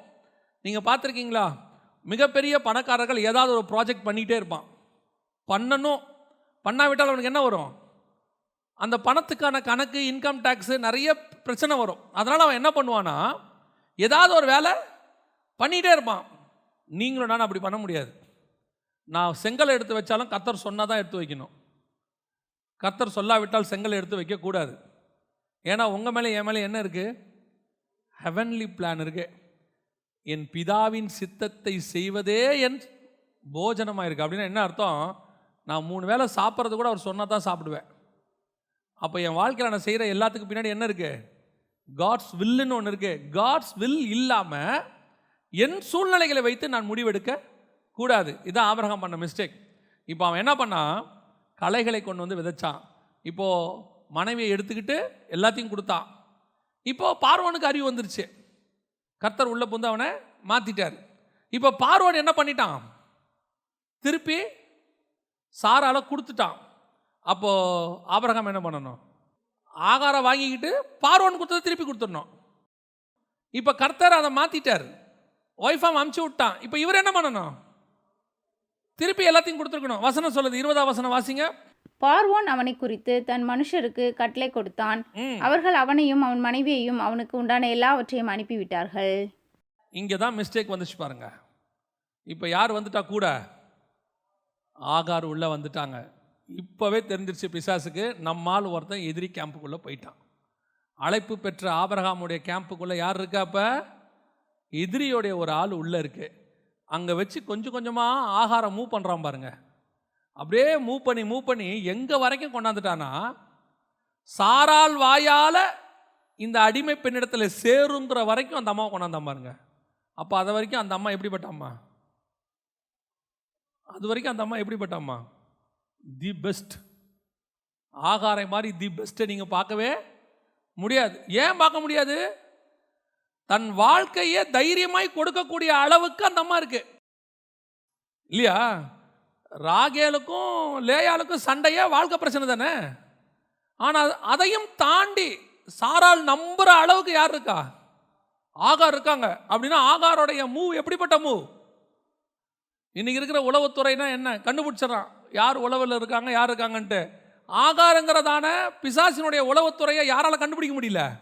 சாரால கண்டே பிடிக்க முடியாது, உங்களாலையும் முடியாது. பல நேரங்களில் பிசாசு அழகா கொண்டு வந்து ஒரு சின்ன கலையை உங்க பக்கத்தில் விதைச்சிட்டு போயிட்டே இருப்பான். அந்த கலை வளரும். கோதுமை மணியை பார்க்கிலும் நன்றாய் வளரும், கோதுமை மணியை பார்க்கிலும் மேன்மையாய் வளரும். நீங்க கோதுமை மணியை விட கலையை நேசிக்கிற அளவுக்கு வளரும். அதான் ஆகாருடைய ஸ்பெஷாலிட்டி. வந்து அந்த அம்மா குழந்தைய வாங்கின பிறகுதான் அந்த அம்மாவுடைய சுயரூபமே தெரியுது. இதுக்கப்புறம் ஒன்றும் பிரச்சனை கிடையாது. ஏன் பிரச்சனை கிடையாது அப்படின்னு கேட்டிங்கன்னா, இப்போ 16ஆம் அதிகாரத்தில் ஆபிரகாமுக்கு குழந்தை உண்டாயிடுது, ஆகாருக்கு உண்டாயிடுது. ஆபிரகாமுடைய பையன் எங்கே வந்துட்டான்? ஆகாருக்குள்ளே வந்துட்டாங்க. ஆனால் விஷயம் என்ன தெரியுமா? அப்பமும் ரசமும் மெல்கிசேதேக்கு கொண்டு வர்றாரு. யார் கொண்டு வரா? மெல்கிசேதேக்கு கொண்டு வர்றாரு. கொண்டு வந்து யார் கையில் கொடுக்குறாரு? ஆபிரகாம் கையில் கொடுக்குறாரு. ஆபிரகாம் கையில் கொடுத்துட்டு, ஆபிரகாம் நீ எந்த முறைமைக்குள்ளே வர? இப்போ ஹெவன்லி பிளானுடைய ரெவலேஷன் இப்போ தான் யாருக்கு கிடைக்குது? ஆபிரகாமுக்கு கிடைக்குது. மெல்கிசேதேக்கே வராரு. வந்து அப்பத்தையும் ரசத்தையும் எடுத்து கொடுத்தான். இது யார் கொடுக்கறது? இயேசு கிறிஸ்து கொடுக்க வேண்டியதுக்கான நிழலாட்டத்தை அவன் செய்கிறான். இங்கே அவனுக்கு அந்த நியூ கவனன்ட்னு சொல்லக்கூடியதான புதிய உடன்படிக்கையை அந்த இடத்துல வெளிப்படுத்துகிறாங்க. யாருக்கு? ஆபிரகாமுக்கு. இந்த ரெவலேஷன் கிடைக்கும் போது இப்போ கொண்டாந்து சோதோம் ராஜா ஒன்று கொடுக்குறான். ஆபிரகாம் சொல்கிறான், உன்னதமான தேவனுடைய ஊழியக்காரன் கையில் நான் என்ன வாங்கியிருக்கிறேன்? அப்பத்தையும் ரசத்தையும் வாங்கியிருக்கிறேன். இந்த வாங்கின அடுத்த நிமிஷம் சோதோம் ராஜா வந்து கொடுக்குறான், உனக்கு என்ன பொருள் வேணுமோ எடுத்துக்கோ, எது வேணுமோ எடுத்துக்கோ. அடுத்த வார்த்தை ஆபிரகாம் சொன்னது, நீ என்னை ஐஸ்வர்யன் ஆக்கினேன் என்று சொல்லாதபடிக்கு உன் பாதரட்சையின் வாரை கூட தொடமாட்டேன். இப்போ கம்யூனியன் கையில் என் கையில் வந்துருச்சு. இனிமேட்டு கர்த்தர் எனக்கு கொடுக்கறத மட்டும்தான் தொடுவேன். சோதோமுதையோ அதனுடைய காரியங்கள் ஒன்றையும் நான் பூமிக்குரியதை என்ன செய்ய மாட்டேன், தொடமாட்டேன். ஏன்னா ஆபிரகாம் சொன்ன வார்த்தை, வானத்தையும் பூமியையும் உண்டாக்கின தேவன் என்னை ஐஸ்வர்யனாக்கி இருக்கிறார். அவரோட அர்த்தம் என்ன? கர்த்தர் எனக்கு ஒரு நியமிச்சிருக்கிறாரு, அதை மட்டும்தான் நான் ஆசீர்வாதமாக நினைப்பேன், அதை மட்டும்தான் சுதந்திரிப்பேன், அதை மட்டும்தான் தொடுவேன், அது மட்டும்தான் என்னது, இது எதுவுமே என்னதில்லை. இந்த சண்டை போட வந்தானே அவனுக்கு வேணால் எல்லாத்தையும் கொடுத்துக்க, எங்கிட்ட ஒன்றுத்தையும் எடுத்துகிட்டு வராத, நான் அப்பத்தையும் ரசத்தையும் கையில் வச்சவன். இதுதான் நியூ கவனன்ட்டில் கையில் வச்ச இருக்கிற ஒவ்வொருத்தரும் சொல்ல வேண்டிய வார்த்தை. உங்களை என்னையும் கர்த்தர் எதுக்குள்ளே கொண்டாந்துருக்கிறாரு? மெல்கிசேதேக்கின் முறைமைக்குள்ளே கொண்டாந்துருக்கிறார். மெல்கிசேதேக்கின் முறைமைக்குள்ளே கொண்டு வந்து நம்ம கையில் அப்பத்தையும் ரசத்தையும் ஆண்டவர் கொடுத்துட்டார்னா, அதற்கு பிறகு சோதோமின் ராஜா கொடுக்கறது வாங்கலாமா வாங்கக்கூடாதான்னா, ஆஸ் பர் லா வாங்கலாம். ஏன்னா ஆபிரகாம் தான் சண்டை போட்டிருக்கிறார், ஆபிரகாம் தான் சண்டை போட்டு ஜெயிச்சிருக்கிறார். அப்படின்னா என்ன அர்த்தம்? உலக பிரகாரமான லா படி அது எனக்கு வாங்கிறதுக்கு எந்த விதமான தப்பும் கிடையாது, அதுக்கு எனக்கு பர்மிஷன் இருக்கு. ஆனால் ஹெவன்லி லால வாழ்கிற எனக்கு அது பர்மிஷனுக்குள்ளே வராது. உலக லா நான் கீழ்ப்படியணும், ஆனால் அதுக்கு கீழ்ப்படியணுமா வேணாமாங்கிறத எனக்கு ஹெவன்லி லா சொல்லும். அதுக்கு மட்டும்தான் நான் கீழ்ப்படிய முடியும். உலகத்தில் கொடுக்குற எல்லாமே உண்டு இல்லை. அதை தான் பவுல் அழகாக சொல்வார், எல்லாவற்றையும் அனுபவிக்க எனக்கு அதிகாரம் உண்டு, எல்லாமும் எனக்கு தகுதியாயிராது. எனக்கு அதிகாரம் இருக்கே அந்த டோட்டல் பூமி மேலே கை வைக்கிறதுக்கு. ஏன்? வானத்தையும் பூமியும் உண்டாக்கின தேவன் எனக்கு கொடுத்துருக்கிறார். ஆனால் எதை தொடணும், எதை தொடக்கூடாது, எதை சாப்பிடணும், எதை சாப்பிடக்கூடாது, எங்கே போகணும், எங்கே வரக்கூடாது, அத்தனையும் எனக்கு ஹெவன் பிளான் போட்டு வச்சிருக்கு. நான் ஹெவன்லி பிளான்குள்ளே வாழ்கிறவன். இங்கே போகணுமா வேணாமான்றதை எனக்கு ஹெவன் சொல்லும். இதை சாப்பிடலாமா வேணாமாங்கிறத ஹெவன் சொல்லும். இந்த இடத்துக்கு போய் அவங்களோட பேசலாமா வேணாமாங்கிறத எனக்கு ஹெவன் சொல்லும். ஏன்னா நீ என்ன பெரிய பரிசுத்தவனா? எல்லாரும் தானே பேசுகிறாங்க, எல்லாம் பேசுவான். மெல்கிசேதேக்கின் முறைமையில் இருக்கிற நான் பேச முடியாது, அது எனக்கு பொருந்தாது, அவ்வளோதான். அப்போ உங்கள் இஷ்டம், நீங்கள் என்ன வேணால் பண்ணிக்கோங்க. நான் இந்த லாக்குள்ளே இருக்கேன், நான் இப்படி தான் செய்வேன், இதுதான் எனக்கு. எல்லாவற்றையும் அனுபவிக்க எனக்கு அதிகாரம் உண்டு, எல்லாமும் எனக்கு தகுதியாகிறாது. கர்த்தர் சொன்னால் செய்யணும், கர்த்தர் சொன்னால் வாங்கணும், கர்த்தர் சொன்னால் நிற்கணும், கர்த்தர் சொன்னால் அந்த வீட்டுக்கு போகணும், கர்த்தர் சொன்னால் சாப்பிட்ணும், இல்லைன்னா கிளம்பி வந்துக்கிட்டே இருக்கணும். அவன் என்ன வேணாலும் பேசிட்டு போவான், அவன் என்ன வேணாலும் சொல்லுவான். நம்ம சொல்கிறது ஒன்றே ஒன்று தான், எனக்கு அது தகுதி இல்லை, அவ்வளோதான். இப்போது இவ்வளோ தூரம் சோதோமுடைய ராஜாவுடைய பாதரட்சையில் கையை வைக்க மாட்டேன்னு சொன்னவர் அடுத்த அதிகாரத்தில் யார் மேலே கையை வைக்கிறாரு? ஆகார் மேலே கை வைக்கிறாரு. இதுதான் பிசாசுடைய பிளான். ஏன்னா இவன் ஆபிரகாம் கர்த்தருடைய பிளானுக்குள்ளே இருக்கிறான்னு தெரிஞ்ச உடனே அவன் கொண்டாந்து கலையை விதைச்சிட்டு போயிட்டான். இது என்னைக்காவது நமக்கு என்ன ஆகும்? யூஸ் ஆகும் ஒரு நாள். இதுதான் பிசாசுடைய திட்டம். இப்போ பார்க்குறோம், ஆபிரகாமுக்கிட்ட தான் கர்த்தருடைய திட்டம் இருக்குது, கன்ஃபார்மாக தெரிஞ்சிருச்சு. ஏன்னா அப்பமும் ரசமும் யார்கிட்ட கொடுத்துட்டார் ஆண்டவர்? ஆபிரகாம் கிட்ட. நீ தான் சூசன் பர்சன், பரலோகம் உன்னை முன் குறிச்சிருக்கு, உன் கையில் கொண்டு வந்து உடன்படிக்கை கையில் கர்த்தர் கொடுத்துட்டாருன்னு யார் பார்த்துட்டா? உன் எதிரி பார்த்துட்டான். இப்போ அடுத்த டார்கெட் உன்னை வீழ்த்தாமல் விடவே கூடாதுன்னு அவன் முடிவு எடுத்துருவான். இப்போ தான் கொண்டாந்து யாரை கொண்டாடுறான் கிட்ட? ஆகாரை கொண்டாடுறான். கொண்டு வந்து அப்படியே மூவ் பண்ணி சாராள் வாயால் சொல்கிறான். எல்லாத்துக்கும் சாராளை எதிர்த்து பேசுகிற ஆபிரகாம் இதுக்கு மட்டும் என்ன செய்யலை? எதிர்த்து பேசவே இல்லை. 16ஆம் அதிகாரத்தில் வேலை முடிச்சிச்சு, எல்லாம் ஓவர். ஆனால் என்ன நடந்தது தெரியுமா? 17ஆம் அதிகாரத்தில், அதாவது ஆபிரகாம் மேலே கர்த்தர் கோபமாகி அவங்ககிட்ட 13 வருஷம் பேசாமல் இருந்தார் ஆண்டவர். 13 வருஷம். 17ஆம் அதிகாரம் 1ஆம் வசனம் வாசிங்க பார்ப்போம். ஆபிரகாம் 99 வயதான போது, 16ஆம் அதிகாரத்தில் ஆகாரோட சேரும் போது 86 வயசு. கர்த்தர் திருப்பி ஆபிரகாம்கிட்ட பேசும்போது வயசு 99. ஏன்? You last your calling. நீ உன் அழைப்பை இழந்து போனாய். எப்படி சொல்கிறீங்க? அழைப்பை இழந்து போனாய்ன்னு சொல்கிறீங்களே, எப்படி சொல்கிறீங்க? இன்றைக்கி நம்ம ஊழியக்காரங்க எல்லாம் நமக்கு ஒரு போதனை கொடுத்து வச்சுருக்கிறாங்க இத்தனை வருஷம். என்ன போதனை? ஆபிராம் என்று அழைக்கப்பட்ட நீ இனிமேல் ஆபிரகாம் என்று அழைக்கப்படுவாய். அப்படி தானே சொன்னார்? அப்படி தானே சொன்னார்? ஆபிராம் என்று அழைக்கப்பட்ட நீ ஆபிரகாம் என்று அழைக்கப்படுவாய். நம்ம ஆட்கள்லாம் சொன்னாங்க ஜாதிகளுக்கு தகப்பனாவாய். இன்றைக்கி எல்லாருக்கும் பேர் ஆபிராம்னு வைக்கிறீங்களா, ஆபிரகாம்னு வைக்கிறீங்களா? Abraham, Abraham. ஆனால் உண்மை என்ன தெரியுமா? ஆபிராம் என்றால் ஹை ஃபாதர்னு அர்த்தம், மேலான தகப்பன். ஆபிரகாம் என்றால் ஜாதிகளுக்கு தகப்பன், ஃபாதர் ஆஃப் மெனி நேஷன்ஸ், இல்லைனா ஃபாதர் ஆஃப் ஆல் நேஷன்ஸ். ஆபிரகாமுடைய அழைப்பு போயிடுச்சின்னு அர்த்தம். ஆபிரகாம் ஒரு ஜாதிக்கு தகப்பனாக இருக்கும்படி அழைக்கப்பட்டவன். அந்த ஒரு ஜாதி ஈசாக்கு, ஈசாக்கின் வழியாக இயேசு கிறிஸ்து. நான் இது என்னுடைய இதில் சொல்லலை, கலாத்தியருக்கு நிருபம் 3ஆம் அதிகாரம் 16வது வசனம் வாசிக்கிறோம். ஆபிரகாமுக்கும் அவனுடைய சந்ததிக்கும் வாக்குத்தத்தங்கள் பண்ணப்பட்டன. நல்லா கவனிங்க, சந்ததிகளுக்கு என்று அநேகரை குறித்து சொல்லாமல் உன் சந்ததிக்கு என்று ஒருவனை குறித்து சொல்லி இருக்கிறார், அந்த சந்ததி கிறிஸ்துவே. அப்ப ஆபிரகாம் எத்தனை சந்ததிக்கு தகப்பனா இருக்கணும்? ஒரே சந்ததிக்கு தான் அவன் தகப்பன். அந்த சந்ததி ஈசாக்கு, ஈசாக்கின் வழியாய் கிறிஸ்து. எப்ப நீ ஆகார் மேல கை வச்சியோ எப்போ இஸ்மவேல் உருவானானோ அன்னையோட உன் கதை முடிஞ்சு. நீ இனி ஆபிரகாம் கிடையாது, இனி நீ ஆபிரகாம். உன்னுடைய அழைப்பு பூமிக்குரிய அழைப்பில் உன்ன மாதிரி பிளஸடானவன் ஒருத்தனுமே கிடையாது. ஏன்னா நீ ஒரு நாள் என் பேச்சை கேட்டு வந்தவன். ஏன்னா ஒரு நாள் நீ எனக்காக ஊழியம் பண்ணவன். ஏன்னா நீ ஒரு நாள் எனக்காக பல காரியங்களை செய்தவன். ஏன்னா நீ ஒரு நாள் எனக்காக சோதோம் ராஜா கொடுத்ததை வேணான்னு சொன்னவன். உண்மைதான். ஆனால் இன்னைக்கு நீ என்ன பண்ணிட்ட? ஆகார இடத்துல கை வைத்து விட்டாய். நீ இனி ஆபிரகாமா இருக்க முடியாது, இனி நீ ஆபிரகாமா தான் இருக்க முடியும். You last your calling. உன்னுடைய அழைப்பு உன்னை விட்டு போய்விட்டது. அன்றைக்கி ஆண்டவர் சொல்கிறாரு, இனி பூமிக்குரியதில் நீ ஓகேப்பா. அப்போ ஆண்டவரே அப்பமும் ரசமும் கொடுத்து மெல்கிசேதேக்கின் முறைமையில் கொண்டாந்தீங்களே, அந்த உடன்படிக்கை இனி உனக்கு கிடையாது. இன்னிலேருந்து புதிய உடன்படிக்கை கொண்டாடுறேன், விருத்த சேதனம் ஒன்று கொண்டாடுறேன். அது உன் மாம்சத்தில் நீ தேவனோட பண்ணுறது. இதுக்கு முன்னாடி நான் பண்ணது ஆவியில் தேவனோடு பண்ணுற உடன்படிக்கை, அப்பமும் ரசமும். இப்போ நீ பண்ண போகிறது மாம்சத்தில் பண்ணுற உடன்படிக்கை.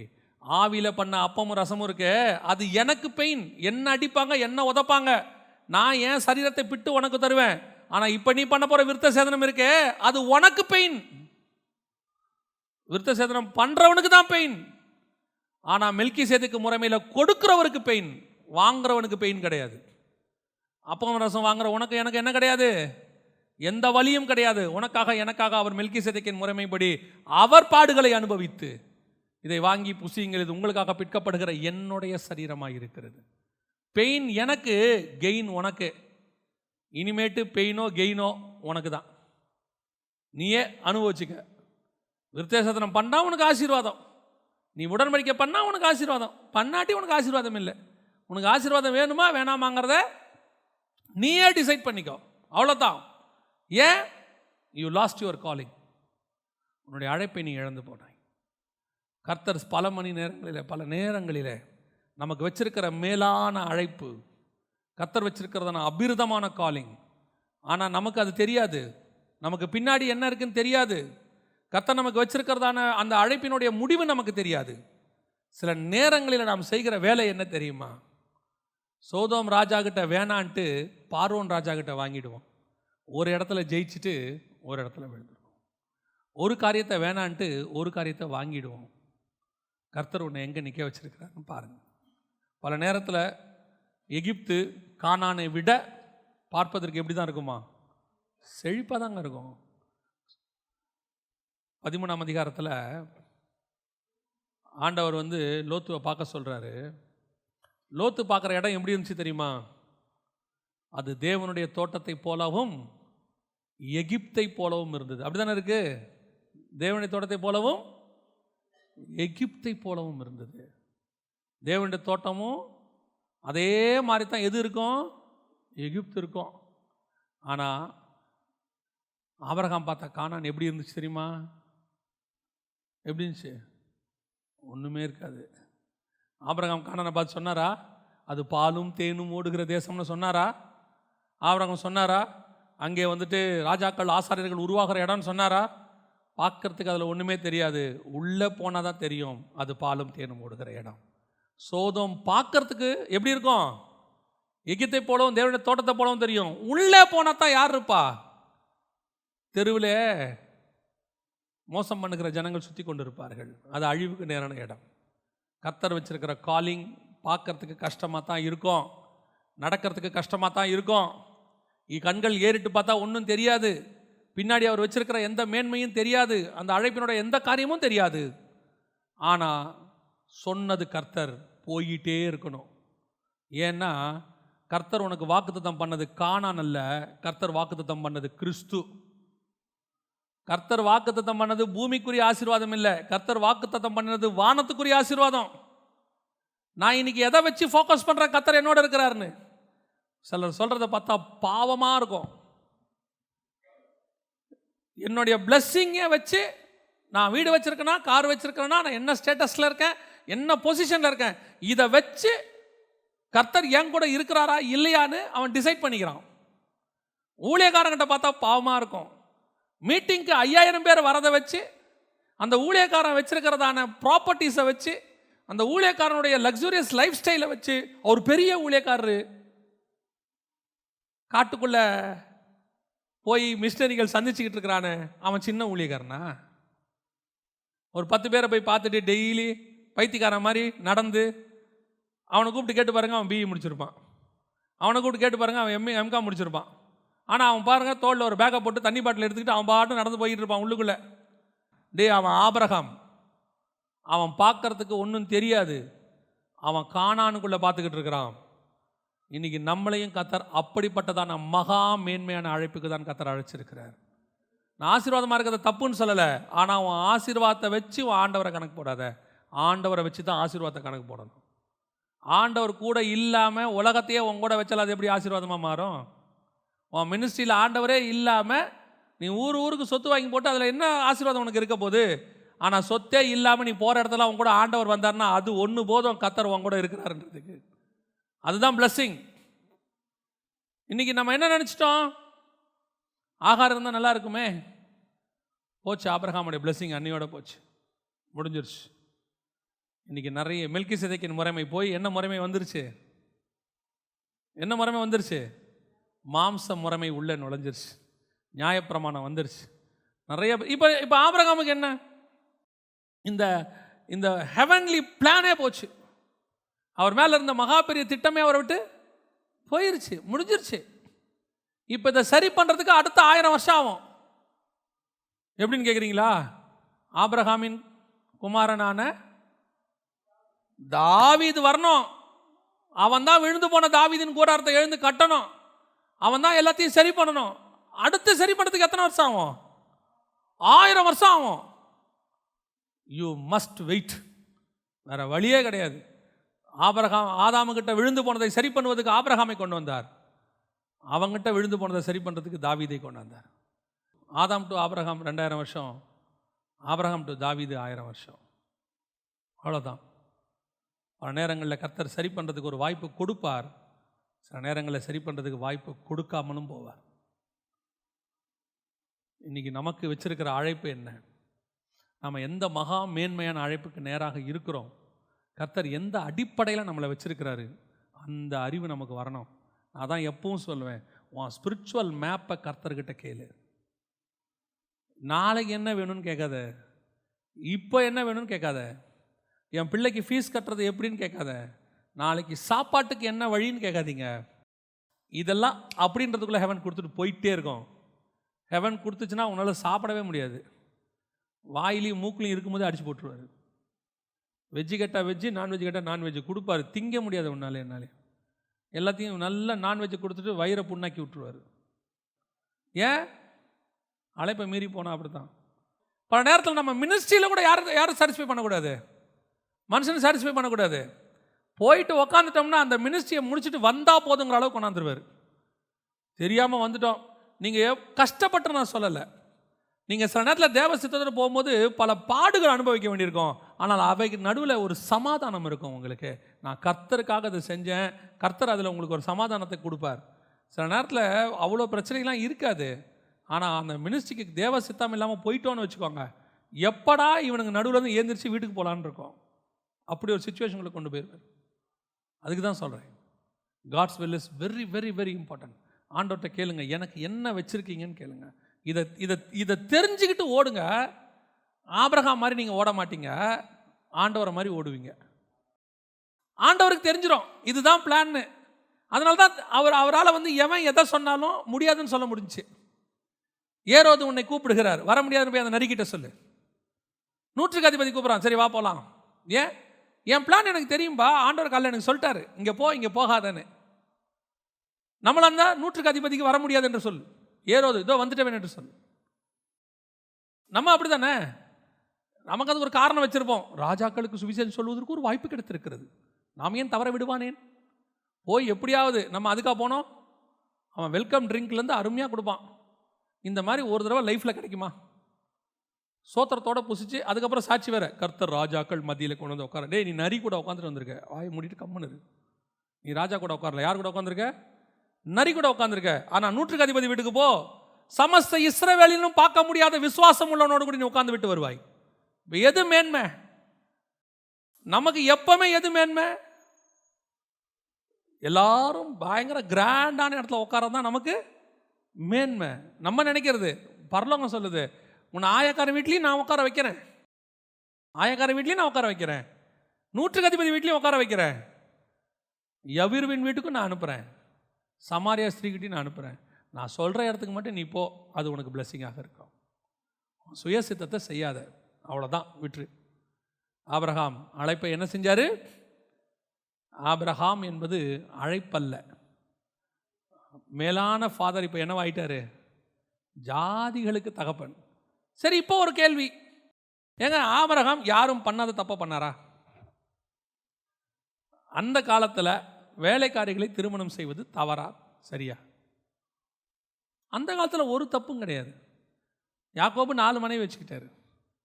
அன்னைக்கு வேலைக்காரிகளை திருமணம் செய்து கொள்வது இயல்பான ஒரு காரியம், திருமணமே செய்ய வேண்டாம். அடிமை பெண்கள் தங்கள் இஷ்டப்படி நடத்துவது அன்னைக்கு உள்ளதான ஒரு முறைமை.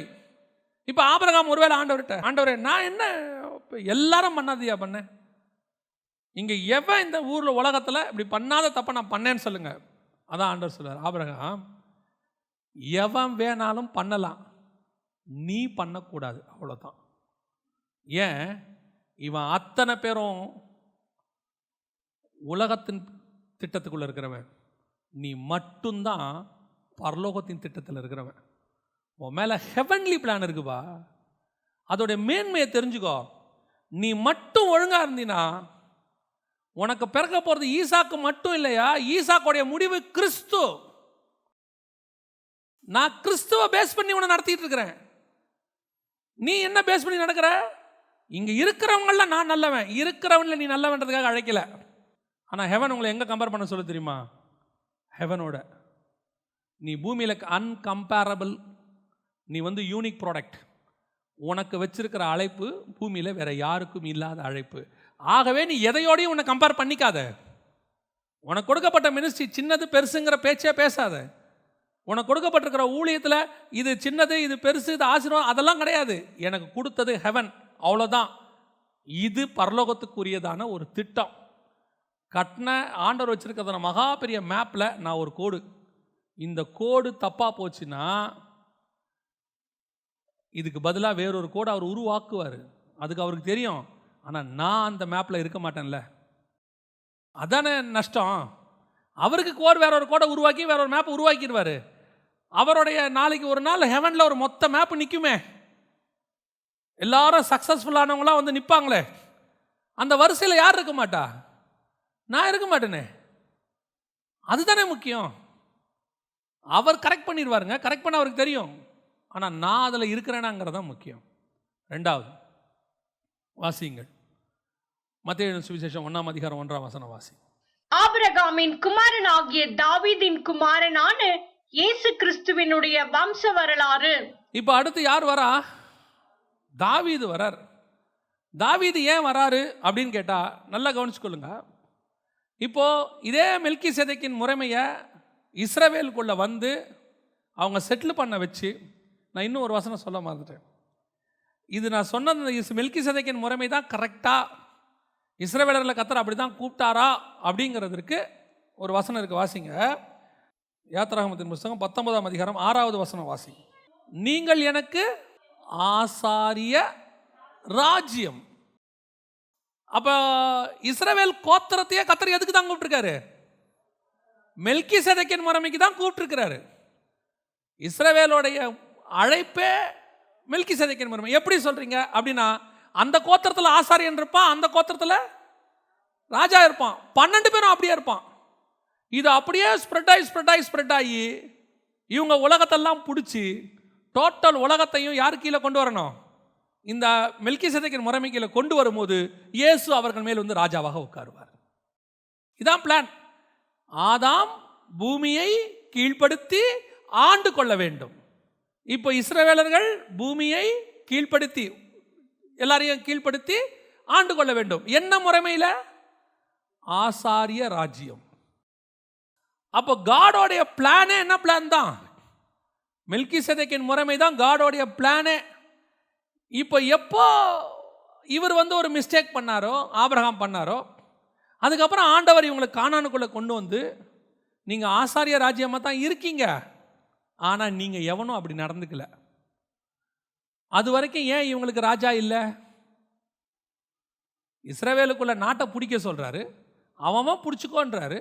இஷ்டப்படி பிடிச்சிக்கோங்க, எவ்வளோ தூரம் பிடிக்கணுமோ. யோசுவா சொல்லமா சொல்வார், இன்னும் நீங்கள் பிடிக்க வேண்டியது தேசம் விஸ்தாரமாக இருக்கிறது, இன்னும் பிடிச்சிக்கோங்க. ஆனால் உங்களுக்கு எவ்வளோ வேணால் பிடிச்சிக்கோ, உனக்கு ராஜா இருக்க மாட்டான். ஏன்? ராஜா தாவீதுன்னு ஒருத்தன் வருவான். அவன் வரும்போது தான் நீங்கள் ஆசாரிய சாம்ராஜ்யமும் மெல்கிசேதேக்கின் முறைமையின்படி ஒரு ராஜாவும் உங்களுக்கு இருப்பார். எப்படி சொல்கிறீங்க? மெல்கிசேதேக்கின் முறைமையின்படி தாவீது ராஜாங்கிறத நீங்கள் எப்படி சொல்கிறீங்க அப்படின்னு கேட்டிங்கன்னு சொன்னால், காடோடைய பிளானில் தாவீது தான் ராஜா, காடோடைய பிளானில் சவுல் ராஜாவே கிடையாது. காடோடைய பிளானில் தாவீது தான் ராஜா. இவங்க அவசரப்பட்டு என்ன கேட்டாங்க? எங்களுக்கு ராஜா கொடுங்க அப்படின்னு கேட்டாங்க. சரி, ஓகே, அவர்கள் உன்னை அல்ல என்னையே தள்ளினார்கள் என்று சொல்லி ஒரு ராஜா கொடுக்குறாரு. ஆனால் கொடுக்கும்போதே சொல்லிட்டாரு, தாவீது இப்படி தான் இருப்பான், சவுல் உங்களை இந்த மாதிரி செய்வான், இந்த மாதிரி பண்ணுவான், எல்லாம் சொல்லி தான் கொடுத்தாரு. இப்போ சவுலுடைய ராஜ்யபாரம் முடிவுக்கு வருகிறது.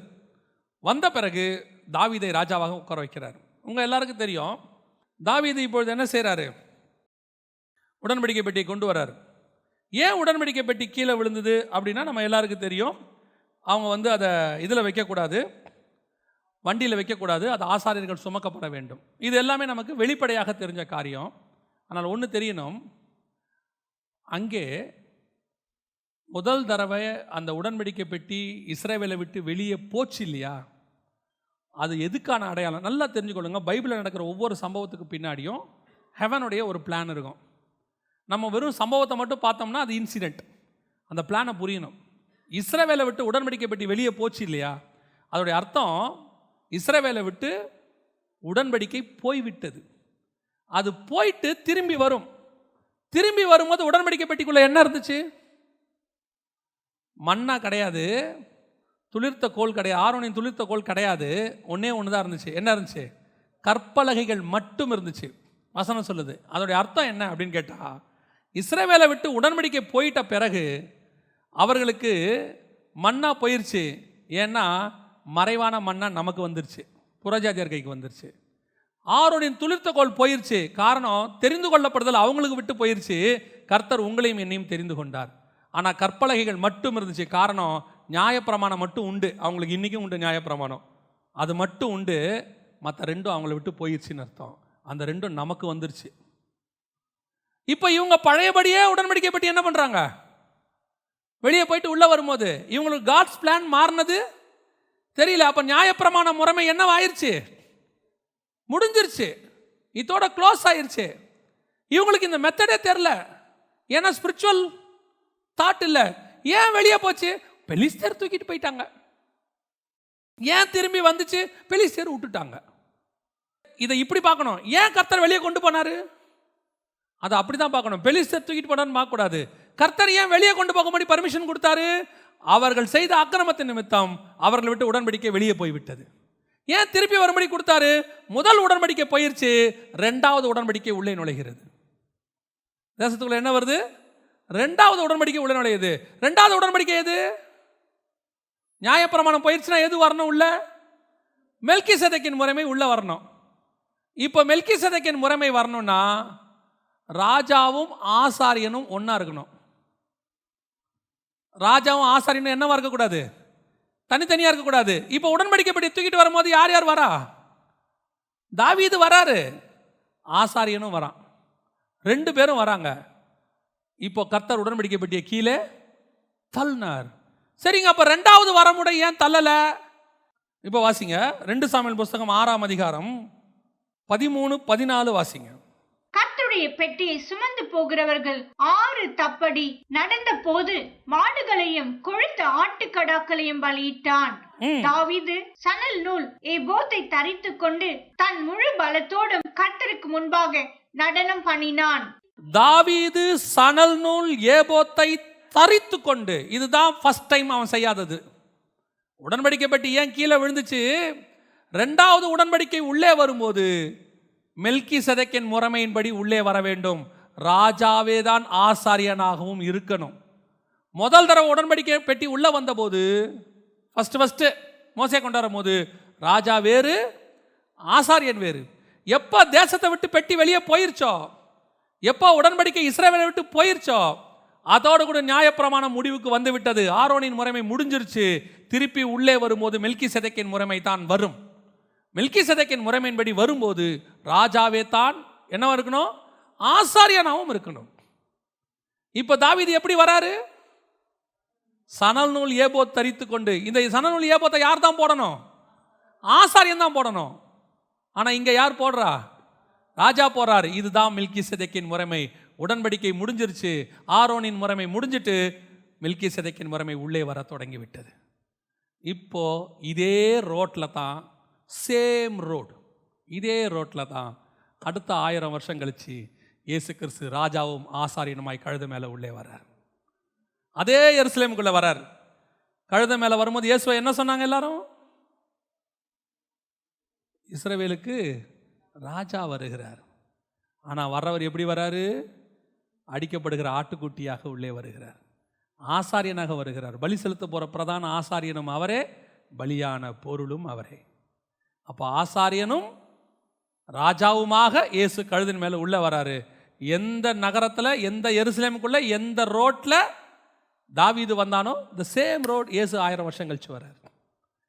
அதுதான் மெல்கிசேதேக்கின் முறைமையின்படி உள்ளே நுழைவது. இப்போ தாவீது மெல்கிசேதேக்கின் முறைமைப்படி கர்த்தருடைய பிளான் படி எல்லாம் செஞ்சிட்டார். எக்ஸாக்ட்லி. இப்போ தாவீது இந்த முறைமையில் எங்கே மிஸ்டேக் பண்ணுறாரு? அதான் ஏன் இயேசு கிறிஸ்து வரைக்கும் இது போச்சு. தாவீது எங்கே மிஸ்டேக் பண்ணுறாரு அதை தான் நம்ம இப்போ பார்க்க போகிறோம். எந்த இடத்துல இந்த ப்ராப்ளம் வருது? ராஜாவும் ஆசாரியருமா தாவீது உள்ளே வராரு. அந்த இடத்துல இயேசுக்கு நடந்தது எல்லாம் அவருக்கு நடக்குது. அவர் வஸ்திரத்தை கலைஞ்சிருந்தார், இயேசுவின் வஸ்திரத்தை கலைச்சிட்டாங்க. மீகா கேவலமாக பேசினா, இஸ்ரவேல் ஜனங்கள் கேவலமாக பேசினாங்க. அங்கே மீகால் கர்ப்பம் அடைக்கப்பட்டது. இஸ்ரவேல் அணையோடு கூட உடன்படிக்கை முடிவுக்கு வந்தது. அதற்கு பதிலாக பத்சேபால், பாவம் செய்த பத்சேபால் செலக்ட் பண்ணப்பட்டால், அதுக்கு பதிலாக புரோஜேதர நாம் அதுக்கு செலக்ட் பண்ணப்பட்டோம். எல்லாம் அப்படியே கரெக்டாக இருக்கும், பர்ஃபெக்டாக இருக்கும். இது போட்டோம். இந்த மெல்கிசேதேக்கின் முறைமையில் வந்துக்கிட்டே இருந்த தாவீது திடீர்னு ஒரு மிஸ்டேக் பண்ணார். என்ன பண்ணார்? இப்போ தாவீதோடையது ஒரு பார்ட்டு தான் அவருடைய வேலை. இப்போ வாசிங்க, எபிரேயர் நிருபம் 7ஆம் அதிகாரம் 2ஆம் வசனம் வாசிங்க. இவனுக்கு ஆபிரகாம் எல்லாவற்றிலும் தசம பாகம் கொடுத்தான். இவனுடைய முதற் பேராகிய மெல்கிசேதேக்கு என்பதற்கு நீதியின் ராஜா என்றும், பின்பு சாலேமின் ராஜா என்பதற்கு சமாதானத்தின் ராஜா என்றும் அர்த்தமாம். இது ரெண்டும் சேர்ந்தது தான் மெல்கிசேதேக்கு. சரியா? தாவீது நீதியின் ராஜா தான், சமாதானத்தின் ராஜா கிடையாது. அவன் காலத்தில் தேசம் எப்படி இருந்தது? ஆண்டவர் என்ன சொல்கிறார் அவனை பார்த்து? ரத்தம் சிந்தி இருக்கிற அதிகமாக, ரத்தம் கரைந்த கைகள் உன்னுடையது. ஸோ அவன் நீதியின் ராஜா. அவன் பண்ண யுத்தம் எல்லாம் கரெக்ட். அவன் யுத்தம் பண்ணணும், அதான் பிளான். அவன் பண்ண யுத்தம்லாம் கர்த்தருடைய யுத்தம். கர்த்தர் என்ன சொன்னாரோ அதை செய்ய சொன்னார், பக்கா. ஆனால் இவன் நீதியின் ராஜாவாக தான் இருக்க முடியும். என்னவா இருக்க முடியாது? சமாதானத்தின் ராஜாவாக இருக்க முடியாது. சமாதானத்தின் ராஜா யாருன்னா சாலமோன். சாலமோன் தான் சமாதானத்தின் ராஜா. அவன் காலத்தில் தேசம் எப்படி இருந்தது? 40 வருஷம் அமைதலாக இருந்தது. தேசம் சமாதானமாக இருந்தது. ஒரு சண்டை கூட கிடையாது. சாலமோன் சண்டை போட்டான் எங்கேயாவது இருக்குதா? ஒரு இடத்துல இருக்காது. காரணம், மெல்கிசேதேக்கின் முறைமையில் அடுத்த பார்ட் அவன். இவன் நீதியின் ராஜா. சாலமோனுக்கு ஒரு பேர் இருக்கு, இன்னொரு பேர் தெரியுமா உங்களுக்கு? எதிதியா. அப்படின்னா யெகோவாவின் மகன். நல்லா கவனிச்சிங்கன்னா கர்த்தருடைய மகன் அவன். இயேசு கிறிஸ்து யாருடைய பையன்? தேவனுடைய குமாரன். அவன் ஆக்சுவலாக அதான் ஒரு பிளான். இது ரெண்டும் சேர்ந்தது தான் இயேசு கிறிஸ்து. இவன் யுத்தம் பண்ணி முடிச்சு தேசத்தை சுற்றி சமாதானமாக்கி கொடுக்கணும். யார் ஆட்சி செய்வா? சாலமோன் ஆட்சி செய்வான். இப்போ இயேசு கிறிஸ்து உடன்படிக்கையை உறுதிப்படுத்தி பாவத்தெல்லாம் நீக்கி பாவங்களை சுமந்து தீர்த்தார். மரணம் ஜெயமாய் விழுங்கப்பட்டது. எல்லாம் முடிஞ்சாச்சு. அடுத்து இயேசு என்ன பண்ணணும்? 1000 வருடம் அரசாட்சி செய்யணும். 1000 வருஷம் பூமி எப்படி இருக்கும்? சமாதானமாக இருக்கும். நடுவில் ஏன் நீங்களும் நானும் வந்தோம்? நடுவில் யார் வந்துட்டா? நீங்களும் நாங்கள் வந்தோம். நீங்களும் நான் யார் தேவனுக்கு? நீங்களே தேவனுடைய ஆலயமாக இருக்கிறீர்கள். இப்போ இயேசு கிறிஸ்துவின் மரணத்துக்கும் 1000 வருஷ அரசாட்சிக்கு நடுவில் என்ன வந்திருக்குது? ஒரு ஆலயம் வந்திருக்கா? தாவீதுக்கும் சாலமோனுக்கும் நடுவில் என்ன வந்துச்சு? ஒரு ஆலயம் வந்துச்சு உள்ள. அந்த ஆலயம் வரக்கூடாது. ஏன்னா காடோடைய பிளான்ல என்ன கிடையாது? ஆலயமே கிடையாது. காடோடைய பிளான்ல கூடாரம் தான். காட் ஆலயமே கட்ட சொல்ல அவரே கேட்குறாரு, எந்த கோத்திரத்திலாவது யாருக்கிட்டையாவது ஒரு ஆலயம் கட்ட சொல்லி கேட்டேன்னா? ஏன்னா கூடாரத்துக்கு பின்னாடி ஹெவன்லி மேப் இருக்கு. கூடாரத்துக்கு பின்னாடி ஹெவன்லி மேப். என்ன ஹெவன்லி மேப்? வாசிங்க, வெளிப்படுத்தின விசேஷம் 15ஆம் அதிகாரம் 5வது வசனம் வாசிங்க. இவைகளுக்கு பின்பு நான் பார்த்தபோது இதோ பரலோகத்திலே சாட்சியின் கூடாரமாகிய ஆலயம் திறக்கப்பட்டது. சாட்சியின் கூடாரமாகிய ஆலயம் திறக்கப்பட்டது. அப்ப கர்த்தருடைய ஆலயம் என்பது எது? கூடாரம் தான். God's plan. காடோடைய பிளான்ல அஸ்திவாரம் போட்ட ஆலயமே கிடையாது. ஏன்னா அந்த கூடாரத்துக்கு பின்னாடி கர்த்தருக்கு பயங்கரமான ஹெவன்லி பிளான் இருக்கு. கூடாரமும் நோவாவுடைய கன்ஸ்ட்ரக்ஷனும், ஆசாரிப்பு கூடார கன்ஸ்ட்ரக்ஷனும், நெகேமியாவுடைய கன்ஸ்ட்ரக்ஷனும், நாலும் ஒன்றா வருவோம். நான் சொல்கிறது புரியுதா? நோவா கன்ஸ்ட்ரக்ஷன், ஆசாரிப்பு கூடாரம், நெகேமியாவுடைய அலங்கம், புதிய ஏற்பாட்டு சபை, இது 4ம் ஒரே கன்ஸ்ட்ரக்ஷன். நீங்கள் எப்படி எடுத்துக்கிட்டாலும் இது ஒரே மாதிரி தான் இருக்கும். நோவாவுக்கும் 300 முழ நீளம் தான், ஆசாரிப்பு கூடாரமும் 300 முழ நீளம் தான். நீங்கள் எப்படி எடுத்துக்கிட்டாலும் இந்த 4ம் ஒன்றா தான் இருக்கும். அது வேற மெசேஜ், அதை விட்டுருங்க. அப்போ இந்த 4ம் சேர்ந்தது காடோடைய பிளான். இதுக்கு நடுவில் எதை கொண்டாடுறாரு தாவீது? ஆலயத்தை கொண்டாடுறாரு. மெல்கிசேதேக்கின் முறைமையில் கைகளால் கட்டப்பட்ட ஆலயமே கிடையாது. மெல்கிசேதேக்கின் முறைமையில் கூடாரமாகிய ஆலயம் தான் இருக்கு. இப்போ என்ன பண்ணிவிட்டார் உள்ள தாவீது? சாப்பிட்டு சும்மா இருக்க முடியல அவரால். அப்பதான் யோசித்தார். அதை சாப்பிட்டு சும்மா இருக்கும்போது தானே யோசித்தார். சண்டை போட்டிருக்கிற யோசிக்கவே இல்லை. இதெல்லாம் அவர் சண்டைலாம் முடிஞ்சு போச்சு, என்ன பண்ணுறதுன்னு தெரில, இப்படி யோசிக்கிறாரு. எப்பவுமே சரி, சும்மா இருக்கிறது இருக்கிறதுலே ரொம்ப கஷ்டமான வேலை தெரியுமா உங்களுக்கு? சிலர்லாம் சொல்லுவாங்க, என்ன நீ சும்மாவே இருக்கிறேன்னு. சும்மா இருக்கிறது எவ்வளோ கஷ்டம் தெரியுமா? சும்மா இருந்தோம்னா தப்பு செய்வோம். உப்பரிக்கை மேலே சும்மா இருந்தோம்னா என்ன செய்வோம்? தப்பு செய்வோம். நேபுகாத் நேச்சார் உப்பரிக்கையில் சும்மா சுற்றினார்னா என்ன பண்ணுவார்? நான் கட்டிய மகாபாபிலோனும்பார். சும்மா இருந்தால் ரொம்ப எப்பவுமே தப்பு நடக்கும். இப்போ இவர் பண்ணுறாரு, ஏன் நம்ம மட்டும் இதில் இருக்கோம்? ஆண்டவருக்கு ஒரு ஆலயம் கட்டினா என்ன? இதுதான் தாவீது பண்ண மகா பெரிய மிஸ்டேக். நான் திருப்பியும் சொல்வேன், காட் ஒரு பிளானில் உங்களை நடத்திக்கிட்டே போகும்போது அந்த பிளானில் உங்கள் மாம்சத்தை ஒருபோதும் கலக்கக்கூடாது. உங்களுக்கு ஆண்டவருக்கே என்ன செய்யலான்னு எண்ணம் இருக்கும். ஆண்டவருக்கு அப்படி செய்யலாம், ஆண்டவருக்கு இப்படி செய்யலாம். இருக்கிறதுலே ரொம்ப கஷ்டம் என்ன தெரியுமா? உங்களுக்கு ரொம்ப அறிவு இருந்து, நான் சொல்கிறது புரியுதா? உங்களுக்கு ரொம்ப அறிவு இருந்து ஆண்டவர் சொல்கிறது அதை விட கம்மியாக தெரிஞ்சு இதை போய் மோசேயை கூப்பிட்டு ஒரு ஆசாரிப்பு கூடாரம் கட்டின மோசே, ஒரு 300 முழ நீளம். நான் ராமசேஸ்க்கு ஊரே கட்டினவன். யாரு? மோசே. எகிப்தின் கலைகளிலும் வாக்கிலும் வல்லவன். ஆண்டவரே கூடாரம் தானே கட்டணும், நான் பார்த்துக்கிறேன், கொடுங்க, நீங்கள் 3 மாதம் டைம் கொடுங்க, எப்படி கட்டி முடிக்கணும் இந்த வாங்கி வா. என்ன ஆண்டவரே, மலையில் ஒரு மாடல் காட்டினேன்னா ஆமாம் அதே மாதிரி தான் கட்டணும். திருப்பி 2வது தடவை, மோசே நான் ஒரு பிளான் காட்டினேன்னா அதே மாதிரி கட்டுவதற்கு எச்சரிக்கையாயிரு. 3வது தடவை, மோசே நான் ஒன்று காட்டினேன்னா அதை மட்டும் கட்டுறதுக்கு எச்சரிக்கையாயிரு. ஏன்? நீங்கள் இப்போ கூட ஒரு பெரிய இன்ஜினியரை கூப்பிட்டு நான் சொல்கிறேன் அதே மாதிரி கட்டுங்க, ஃபஸ்ட் டைம் முத்துப்பான், சரி சார் கட்டிடலாம். 2வது தடவை நான் சொல்கிறேன், சார் நான் எத்தனை கூடாரம் கட்டிருக்கேன் தெரியுமா? 3வது தடவை கூப்பிட்டு நான் காட்டுறேன், ஓ பய என்னமோ ஒரு பெருசாக கட்ட வந்துட்டார் ஒரு கூடாரம். கோவம் வருமா வராதா? ஏன் தெரியுமா?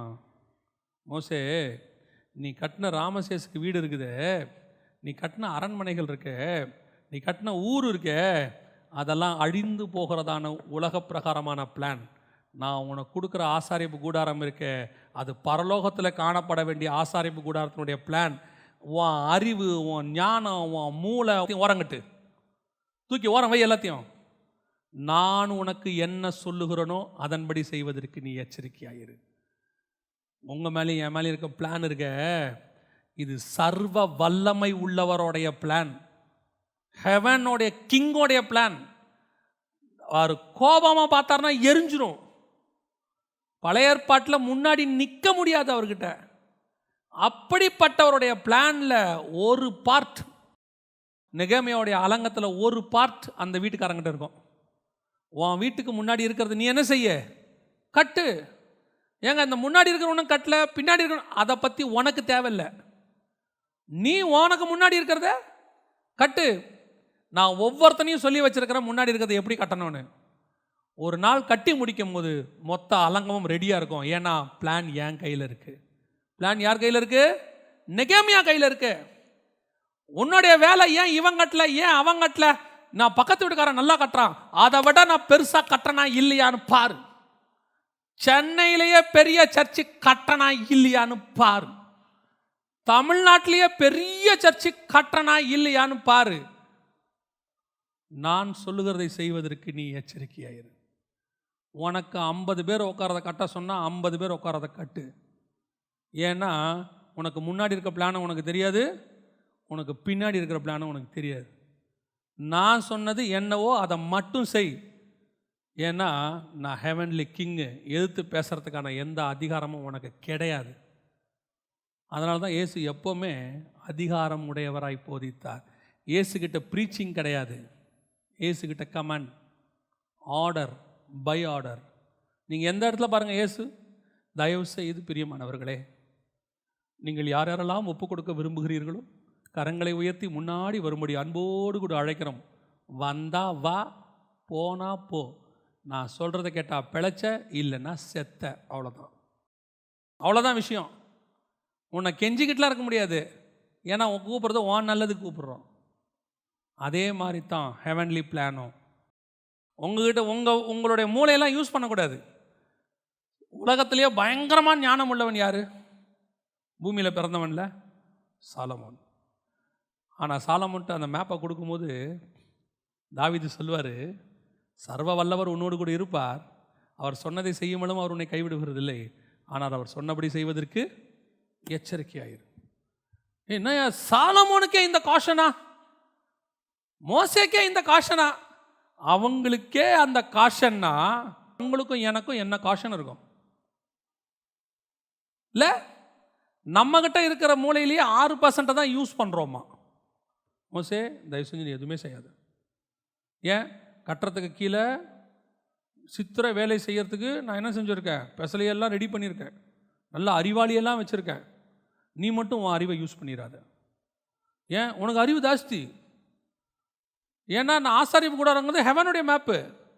நீ பூமியில் ராமசேஸுக்கு பெரிய பெரிய பிரைமேட் கட்டின ஆளாக இருக்கலாம். எங்களுக்கு தேவை நாங்கள் சொல்கிறத கட்டுற ஒரு ஆள். அவ்வளோதான். இதுதான் மினிஸ்ட்ரி, இவ்வளோ தான் ஊழியம். ஊழியம் என்பது உங்கள் மூளையை நுழைச்சி கசக்கி புழிஞ்சி, இந்த நூற்றாண்டிலே கர்த்தருக்கு சிறப்பான ஊழியம்லாம் ஒன்றும் செய்வானா. அவர் 7000 வருஷமாக பார்த்துட்டார் எல்லாரையும். அவருக்கு தேவை சொல்கிறத செய்கிற ஒரு ஆள் மட்டும்தான் வேணும். ஆண்டவர் சொல்கிறாரு, நேர்த்தருவில் பவுல்னு ஒருத்தர் இருக்கான், அவனை போய் என்ன செய்ய? அபிஷேகம் பண்ணு. இவர் யாருக்கு ஆலோசனை கொடுக்கறது? ஆண்டவருக்கு. ஆண்டவரே, அவன் சபைகளை துன்பப்படுத்துகிறவன் ஆயிற்ற. வசனம் சொல்லுது, சிருஷ்டிகரை என்ன செய்யக்கூடாது? கேள்வி கேட்கக்கூடாது. ஆனால் அவரும் பொறுமையாக சொல்கிறார், எனக்கு தெரியும், நீ போ அப்படிங்கிறாரு. எதுக்கு சொல்ல வரேன்? பல நேரத்தில் நம்ம யாருக்கு ஆலோசனை கொடுக்குறோம்? கர்த்தருக்கு ஆலோசனை கொடுக்குறோம். நல்லா மைண்டில் ஒன்று வச்சுக்கொள்ளுங்க, எங்கிட்ட பிளான்னு ஒன்று கொடுத்ததே பெரிய விஷயம். என்னை பரலோகம் நம்பி ஒரு பிளான் கொடுத்துருக்குதே, நானோ என் முற்பிதாக்களோ அதுக்கு என்ன உள்ளவர்கள் அல்ல, தகுதியானவர்கள் அல்ல. ஆனாலும் பரலோகம் என்னை முன்குறித்ததே. என்னுடைய பார்ன் அண்ட் brought up என்பாங்க, பிறப்பும் வளர்ப்பும் இந்த பிளானை செய்வதற்கு எந்த விதத்திலும் தகுதியானதல்ல. ஆனாலும் கர்த்தர் என்னை செலக்ட் பண்ணி இருக்கிறாரே. இதற்கு நான் என்ன செய்யணும் தெரியுமா? காலமெல்லாம் நான் செய்ய வேண்டியது சொல்லும் அடியேன் கேட்கிறேன், அவ்வளோதான். Nothing more than that. நம்முடைய பிஇ, எம்பிஏ படித்தது, எம்பாம பிஏ படித்தது, எந்த அறிவையும் தூக்கி எங்கே வச்சிடணும்? ஓர வச்சிடணும். நீங்கள் அப்படி எம்பிஏ அறிவை யூஸ் பண்ணிங்கன்னா 2500 கொடுக்கக்கூடிய 2500 பேர் தேவைன்ற முடிவுக்கு நீங்கள் வந்துடுவீங்க. நீங்கள் எம்பிஏ அறிவை யூஸ் பண்ணாமல் இருந்தீங்கன்னா வானத்தையும் பூமி உண்டாக்கின தேவனத்திலேருந்து எனக்கு ஒத்தாசை வரும்னு சொல்லுவீங்க. இப்போ எந்த அறிவை யூஸ் பண்ணணும்னு நீங்கள் தான் பார்க்கணும். அல்லேலூயா. தாவீது பண்ண பெரிய தப்பு கர்த்தர் சொல்லாத கட்டடத்தை கட்டுவதற்கு. பல நேரங்களில் கர்த்தர் நம்முடைய சித்தத்துக்கு அனுமதி கொடுக்கிறார், ஆனால் அது முடிவு நன்றாயிராது. கர்த்தருடைய சித்தம் வேறு, கர்த்தருடைய அனுமதி வேறு. God's will is different from God's permission. நான் காட்ஸ் பர்மிஷனை வாங்கியிருக்கேன்னா காட்ஸ் வில்லை செய்கிறேன்னா அதான் முக்கியம். சில நேரத்தில் இப்போ தாவீதுக்கு கிடச்சது காட்ஸ் பர்மிஷன், பிழையாமுக்கு கிடச்சது காட்ஸ் பர்மிஷன். சரி, இப்போ இந்த பர்மிஷன் எப்பவுமே கெடுதி, முடிவு கொடுமையாக இருக்கும். பிழையாமையின் முடிவு கொடுமை, தேவாலயத்தினுடைய முடிவு கொடுமை தான். ஒரு தடவைக்கு 2 தடவை கட்டி 2 தடவை என்ன ஆயிடுச்சு? இடிச்சாச்சு. இப்போ 3ஆவது தடவை கட்ட போகிறாங்க, கட்டி என்ன பண்ணிடுவாங்க? இடிச்சிருவாங்க. ஏன்னா வசனம் சொல்லுது தேவாலயம் காணப்படவில்லை, தேவாலயம் இருக்காது, ஆனால் கூடாரம் நிற்கும், பரலோகம் வரைக்கும் நிற்கும். ஏன்? அது காட்ஸ் பிளான். கூடாரம் காட்ஸ் பிளான், காட்ஸ் வில். தேவாலயம் காட்ஸ் பர்மிஷன். பர்மிஷன் ஒளிந்து போகும், வில் நிற்கும். நான் காட்ஸ் வில்லை செய்கிறேன்னா காட்ஸ் பர்மிஷனை செய்கிறேன்னா இதை மட்டும் எப்போவுமே என்ன பண்ணிக்கணும்? காட்ஸ் வில்லுக்கும் பர்மிஷனுக்கும் 1 நிமிஷம் தான் டிஃப்ரென்ஸ். நான் சொல்கிறது புரியுதா? காட்ஸ் வில் செய்யாத, ஆண்டவரே சரி செய், இதான் பர்மிஷன். வில் முடிவு சம்பூர்ணமாக இருக்கும், பெர்மிஷன் முடிவு வலியாக இருக்கும். ஆண்டவர் சொல்லும் போது சொல்லும் அடியேன்னு கேட்கிறேன், அவ்வளோதான், ஃபினிஷ், ஓவர். கேட்கறதுக்கு கஷ்டமாக இருக்கும், ஆனால் செய்யறதுக்கு ஈஸியாக இருக்கும். காட்ஸ் பர்மிஷன் கேட்கறதுக்கு நல்லா இருக்கும், செய்யறதுக்கு கஷ்டமாக இருக்கும். எதுன்னு நீங்களே முடிவு பண்ணிக்கணும். அல்லேலூயா. இங்கே தான் தாவீதினுடைய காரியம் என்னவாச்சு? போச்சு. தாவீது செஞ்ச வேண்டியது என்ன? தேசத்தை அமைதியாக்கியாச்சு. இனி ஆண்டவரே நான் என்ன செய்யணும்? சாலமோன் வர வரைக்கும் அமைதியாகிரு. சாலமோன் வருவான், ராஜ்யபாரத்தை கொடுத்துட்டு போயிட்டே இரு. அதுக்கப்புறம் சாலமோன் ராஜ்யபாரத்தை என்ன செய்ய போகிறான்?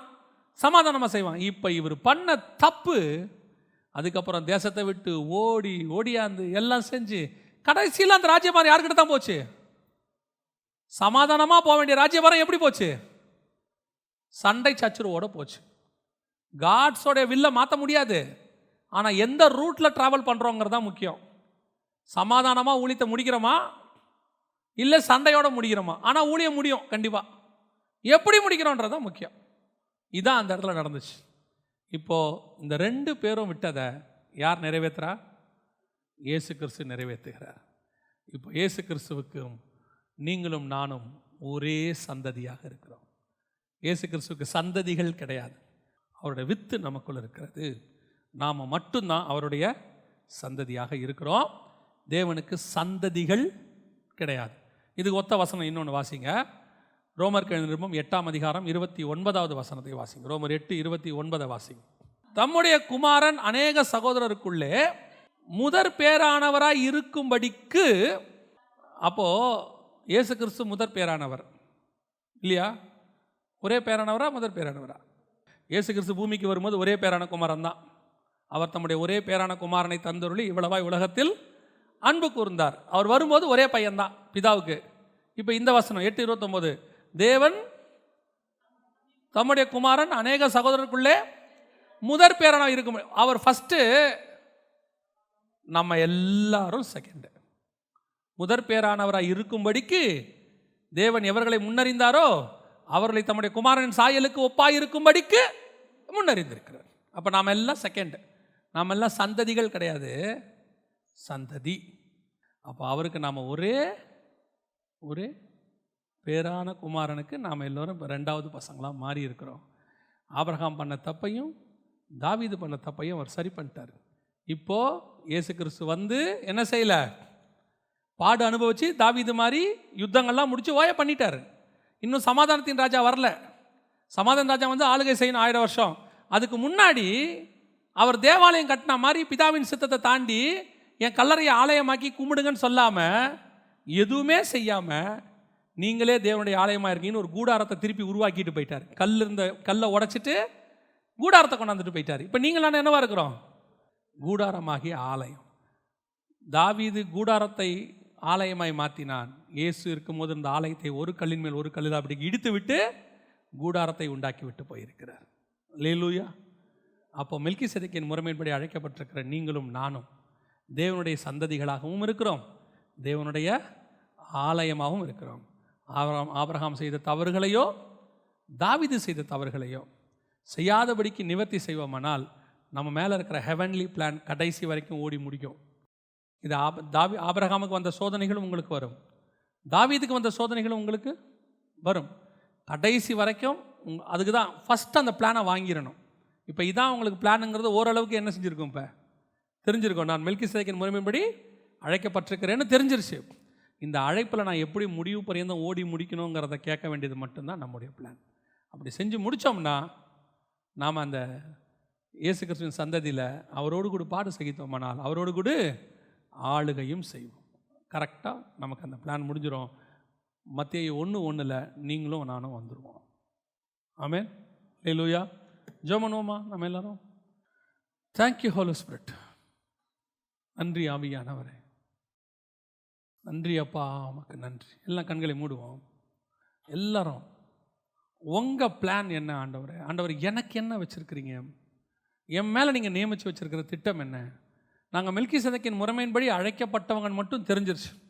வெளிப்படுத்தின விசேஷம் 1ஆம் அதிகாரம் 5-6 வசனம் சொல்லுது, ராஜாக்களும் ஆசாரியருமாய் நம்மை அழைத்திருக்கிறார். 1 பேதுருவின் புஸ்தகம் சொல்லுகிறது, நாம் அவருடைய ராஜரீக ஆசாரிய சாம்ராஜ்யம். ஸோ கர்த்தர் நம்மளை அப்படி தான் கூப்பிட்டுருக்கிறார், அதில் எந்த மாற்று கருத்தும் இல்லை. இப்போ நாம் எப்படி அவங்க மிஸ் பண்ணதை மிஸ் பண்ணாமல் ஓடி முடிக்க போகிறோம்? முடிவெடுங்க. ஆபிரகாம் மாம்சத்துக்கு முடிவு கொடுத்தா மாதிரி, சந்தர்ப்ப சூழ்நிலைகளுக்கு ஏற்ற மாதிரி முடிவெடுத்து அவர் எகிப்துக்கு போன மாதிரி, வாங்கக்கூடாத பார்வோனின் கிஃப்ட்ஸை வாங்கின மாதிரி, சோதோமில் அவர் கரெக்டாக இருக்கிறாரு, பாதரட்சியின் வார தொடமாட்டேன்னு. ஆனால் பார்வோன் கொடுத்த கிஃப்டில் அவர் விழுந்துட்டார். நம்ம எப்படி என்ன செய்ய போகிறோம்? ஒரு இடத்துல விழுந்து ஒரு இடத்துல நிற்க போகிறோமா? இல்லை முடிவு பரியந்தம் வானத்தையும் பூமியும் உண்டாக்கின தேவன் எனக்கு தருவார், அது வரைக்கும் எந்த பாதரட்சியின் வாரையும் தொடமாட்டேன். அது சோதோம் தான் இருக்கட்டும், பார்வோன் தான் இருக்கட்டும், எதையும் நான் தொடமாட்டேன். தீர்மானம் எடுப்போமா? 2வது, ஆண்டவரே எனக்கு கொடுக்கப்பட்ட பொறுப்பு, நான் நீதியின் ராஜா, நான் சண்டை போட்டு முடிக்கணும், அவ்வளோதான். ஆலயம் கட்டுறது ஏன் வேலை இல்லை, அது சாலமோனுடைய வேலை. சாலமோன் என்ன கட்டுறானோ அது அவனுக்கும் கர்த்தருக்கும் உரியது. நான் நடுவில் உங்களுடைய திட்டத்தை மாற்றிடக்கூடாது. ஆண்டவரே ஒப்பு கொடுப்போமா? பல நேரங்களில் கர்த்தர் உங்களை கொண்டு செய்கிறத மட்டும்தான் நீங்கள் செய்யணும். உங்களுக்கு ஞானம் இருக்குது, அறிவு இருக்குது, படிப்பறிவு இருக்குது, அனுபவம் இருக்குது, அவங்க சொல்லி கொடுத்துருக்காங்க, இவங்க சொல்லி கொடுத்துருக்குறாங்க, இத்தனை வருஷம் ஊழிய அனுபவம் சொல்லி உங்கள் ஊழியத்தில் கர்த்தருடைய திட்டத்தை இம்ப்ளிமெண்ட் பண்ணிங்க. உங்கள் பக்கத்தில் கட்டுறேன் அலங்கம் கட்டுறவனை பார்க்காதீங்க. அவனுக்கு 500 பேரை வச்சு சபை நடத்துறதுக்கு கர்த்தர் கொடுத்தா அவன் கட்டட்டும். உங்களுக்கு கர்த்தர் என்ன கொடுத்துருக்காரு பாருங்க. 200 பேரா போதும், கர்த்தர் கொடுத்ததை வச்சு கட்டுவோம். இல்லை நானும் அவனை மாதிரியே அலங்கம் கட்டுவேன்னா அலங்கம் கோணல் மாணலாக இருக்கும். ஏன்னா மேப்பு நெகேமியா கையில் இருக்கு. நமக்கு கர்த்தர் கொடுத்த மேப்பு அவர் கையில் இருக்கு. அவர் சொன்னதை மட்டும்தான் நான் செய்யணும். அது ஊழியமாக இருக்கட்டும், வேலையாக இருக்கட்டும், கர்த்தர் சொன்னால் நான் இங்கே இருப்பேன். இல்லை இதே டேலண்ட்டை யூடியூப்பில் ஏற்றி பாட்டு பாடி வியூஸும் லைக்ஸும் அள்ளி நான் அப்படி போவேன் நீ தீர்மானம் பண்ணா, நீ அந்த பிளான்குள்ளே இல்லாதபடிக்கு கர்த்தர் தூக்கிடுவார். ஏன்னா அவருக்கு தேவை உங்கள் சுயஞானத்தோட செயல்படுற ஆள் இல்லை, அவர் சொல்கிறதுக்கு கீழ்ப்படுகிறதான ஒரு கீழ்ப்படுகிறது உள்ள மனிதன். ஞானம் இல்லாதவனுக்கு கீழ்ப்படிதல் மட்டும் இருந்தால் போதும், அவர் ஞானத்தை கொடுத்துருவார். ஆனால் ஞானம் இருந்து கீழ்ப்படிதல் இல்லை, அது கஷ்டம். அதான் தாவீதுக்கும் சவுலுக்கும் வித்தியாசம். ஆண்டவர்கிட்ட சொல்லுங்க, ஆண்டவரே நான் ஒன்றுமே இல்லைப்பா, நான் படித்த படிப்பு ஒரு 3 வருஷம் டிகிரி அவ்வளோதான், நான் பார்த்த வேலை அனுபவம் ஒரு 10 வருஷம் அனுபவம் அவ்வளோதான், எனக்கு தெரிஞ்சிருக்கிற பைபிள் எவ்வளோ ஒரு 10 வருஷம் ஆகணும், எனக்கு தெரிஞ்சதெல்லாம் நீங்கள் மட்டும்தான்ப்பா, எனக்கு உங்களை தவிர வேறு எதையும் தெரியாத ஆண்டவரே. நான் எப்போவுமே சொல்வேன், தைரியமாக சொல்லுவேன், உண்மையை சொல்லுவேன், எனக்கு இயேசுநாதரை தவிர வேறு எதுவும் தெரியாது. யார் என்ன சொன்னாலும் நான் சொல்லுவேன், எனக்கு இயேசுநாதரை தவிர வேறு எதுவும் தெரியாது. ஏன்னா 25 வருஷத்துக்கு முன்னாடி இது என்ன எங்கே இருந்துச்சுன்னு எனக்கு தெரியும். நான் யாருன்னு எனக்கு தெரியும். எங்கே படுத்திருந்தேன், என்ன பேசிகிட்டு இருந்தேன், எப்படிப்பட்டவனாக இருந்தேன்னு எனக்கு தெரியும். இதை கொண்டாந்து இங்கே நிற்க வச்சிருக்கிறாருன்னா அது கர்த்தருடைய பெரிய கிருபை மட்டுமே. நான் படிப்புனால இங்கே வந்து நிற்கலை, நான் பெரிய ஊழியக்காரங்கிறதுனால இங்கே நிற்கலை. நான் 17 வருஷமாக ஊழியம் பண்ணேன், ஆனால் கர்த்தர் சொன்னதுனால நான் இங்கே நிற்கிறேன். ஒப்பு கொடுப்பீங்களா ஆண்டவருக்கு? நாம் செபிக்க போகிறோம். கர்த்தர் உங்களோடு கூட இடைப்பட்டு இருப்பார். ஆனால் உடைய கரங்களை ஆண்டவருக்கு நேராக உயர்த்தி இருதயத்தை தாழ்த்தி எல்லாத்தையும் ஓரங்கட்டுங்க, மொத்தத்தையும் ஓரங்கட்டுங்க. ஆண்டவரே, நான் ஒன்றுமே இல்லை ஆண்டவரே, எல்லாமே நீங்கள் தான்ப்பா, எல்லாமே நீங்கள் தான்ப்பா. நீங்கள் மட்டும் இல்லாமல் இருந்திருந்தா என் முற்பிதாக்கள் பரிசுத்தவான்கள்லாம் இல்லை ஆண்டவரே. என்னுடைய முற்பிதாக்கள் ஆபிரகாம் ஈசாக்கை போல நீதிமான்கள்லாம் கிடையாது ஆண்டவரே. என் தகப்பனுக்கு தகப்பனும் யாக்கோபையும் ஈசாக்கையும் போல தேவ மனுஷர்கள் இல்லை ஆண்டவரே. ஆனால் என்னுடைய தகப்பனாகிய நீங்கள் நீதிமான் ஆண்டவரே. உங்களால் தான்ப்பா நாங்கள் இங்கே நிற்கிறோம். எங்களுக்கு அடையாளமே நீங்கள் மட்டும்தானேப்பா, எங்களுக்கு அடையாளமே நீங்கள் மட்டும்தானே ஆண்டவரே. வேறு அடையாளமே எங்களுக்கு இல்லையே ஆண்டவரே.